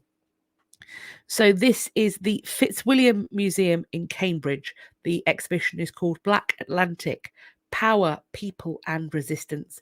And it opened on the 8th of September. It's going to be running until the 7th of January 2024. The exhibition, we're told, explores some new stories from history, stories that help us to separate fact from fiction and history from myth. They're bringing together collections across the University of Cambridge's museums, libraries and colleges with loans from around the world. Black Atlantic: Power, People, Resistance asks new questions about Cambridge's role in the transatlantic slave trade and looks at how objects and artwork have influenced history and perspectives. So that looks fascinating. I'm going to see if I can make it over to Cambridge. If anybody else has been or is planning to go, let us know your thoughts. This one is for next year. So this is later, April 20th to November 24th, 2024. This is at the first Benin Pavilion. This is going to be the first Benin Pavilion that's going to be taking place at the 60th Venice Biennale. Now, I haven't found details with the previous exhibition. I have listed accessibility information both on the opera pinboard and also in the description box.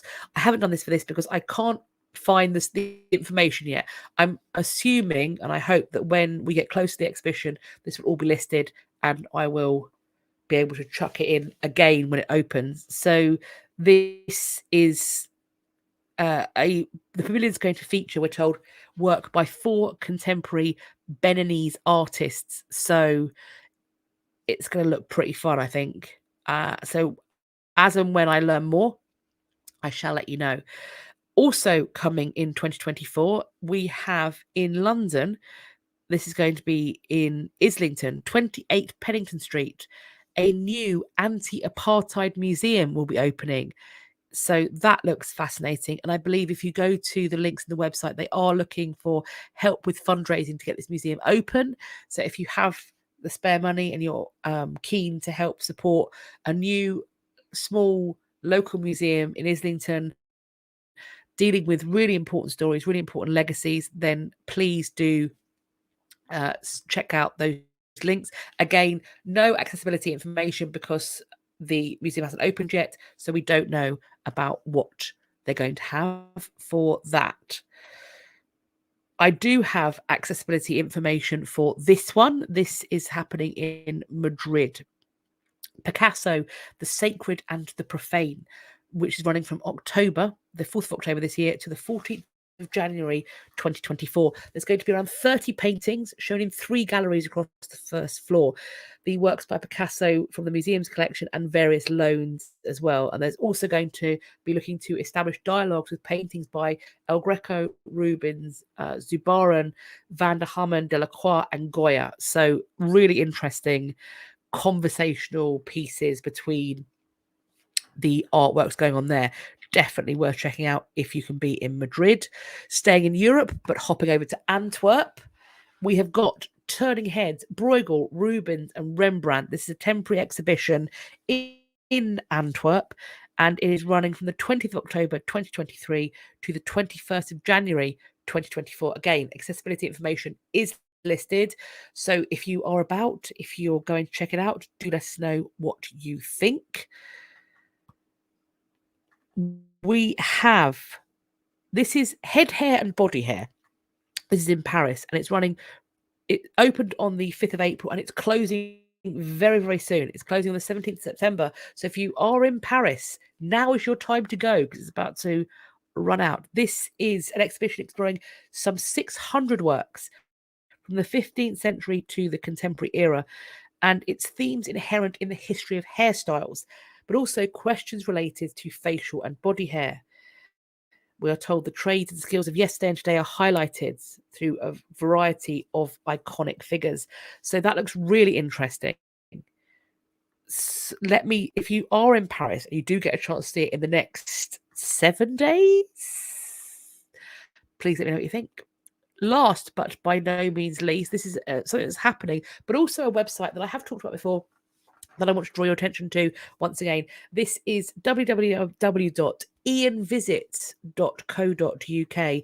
This is your guide to London's culture and transport news taking place across the city. If you are a Londoner or you have plans to come to London, perhaps you've got you want to do a history trip, I really recommend, particularly if you've got a couple of weeks in London, you're planning a trip, I really recommend checking out this website to see what's opening, what's on, all of those kinds of things.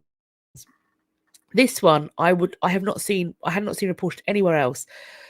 There is, we are told, going to be a rare opportunity to visit a historic house in Spitalfields. Now, I know this house because I walk past it when I'm in and around Spitalfields, and I've always been like, that is so cool. You can see the exterior, how cool it looks. This is 4 Princelet Street, and there's going to be a display. This is the first presentation is the early works by the artist Christo, which is from the 1960s and 70s, and it's going to be set in dialogue with the former Huguenot weaver's house. I think this is going to be really interesting because not only are you getting the art exhibition in here, but you're also going to get access to this house. 4 Princelet Street is a house that's been home to successive migrant families. The entire Spitalfields area, one of the reasons why I love East London so much is because it's always been this site for successive communities to come through the country and come into the country and make it their home. So it was first constructed in 1723 to house Huguenot migrants. Of course, the Huguenots originally came here as refugees, fleeing religious persecution on the continent. And setting up here, they brought with them incredible trades that we then learnt from.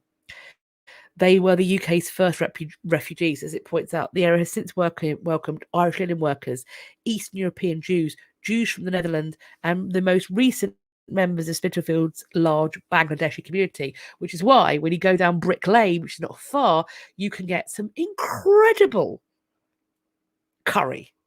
Incredible curry.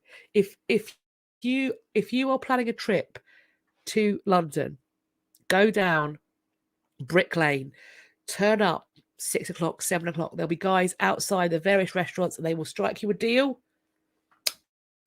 Delightful. And I tell you what, first of all, go around Spitalfields Market. There's some really cool artisan trade stalls and food places, clothing, antiques, depending on when you're going. Go and see this exhibition and then go down to Brick Lane and have some food. Yummy. James, North Londoner. I am a North Londoner by birth.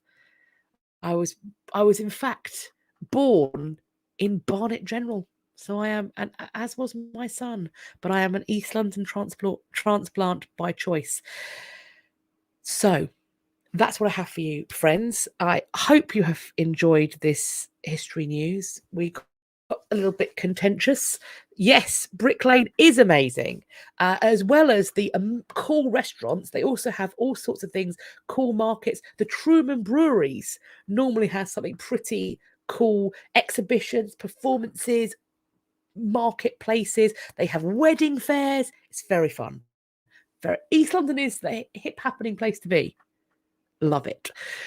And I'm also so grateful to all of you for sticking out, for turning up, for joining in with this live chat. If you're watching on the playback, we are at 3 hours, give or take a minute. I'm going to finish before 3 hours. Thank you so much. Please make sure you are subscribed, that you like, that you comment, all that good stuff. Share it with your mates. Also, do check out my website, www.katrinamarchant.com. Please do add your name to the mailing list, check out the merch, see what I'm doing. The website is going to be constantly updated. It's still a work in progress, but I'm happy with the merch. More to come soon. In the meantime, I hope you are having a wonderful Monday, whatever point of the day it is for you, and that you will have a lovely week. We will be celebrating my son's birthday this week, so hopefully we'll have fun. And then later in the month, it's my birthday and my wedding anniversary. Jessie, you got your cup. Yay! I'm so pleased they're arriving. Fabulous. Thank you all so much. Thank you for joining, Ellen. Thank you so much. I hope you all have a wonderful week. I look forward to speaking to you all in my next video. And for now, do take care. Bye-bye.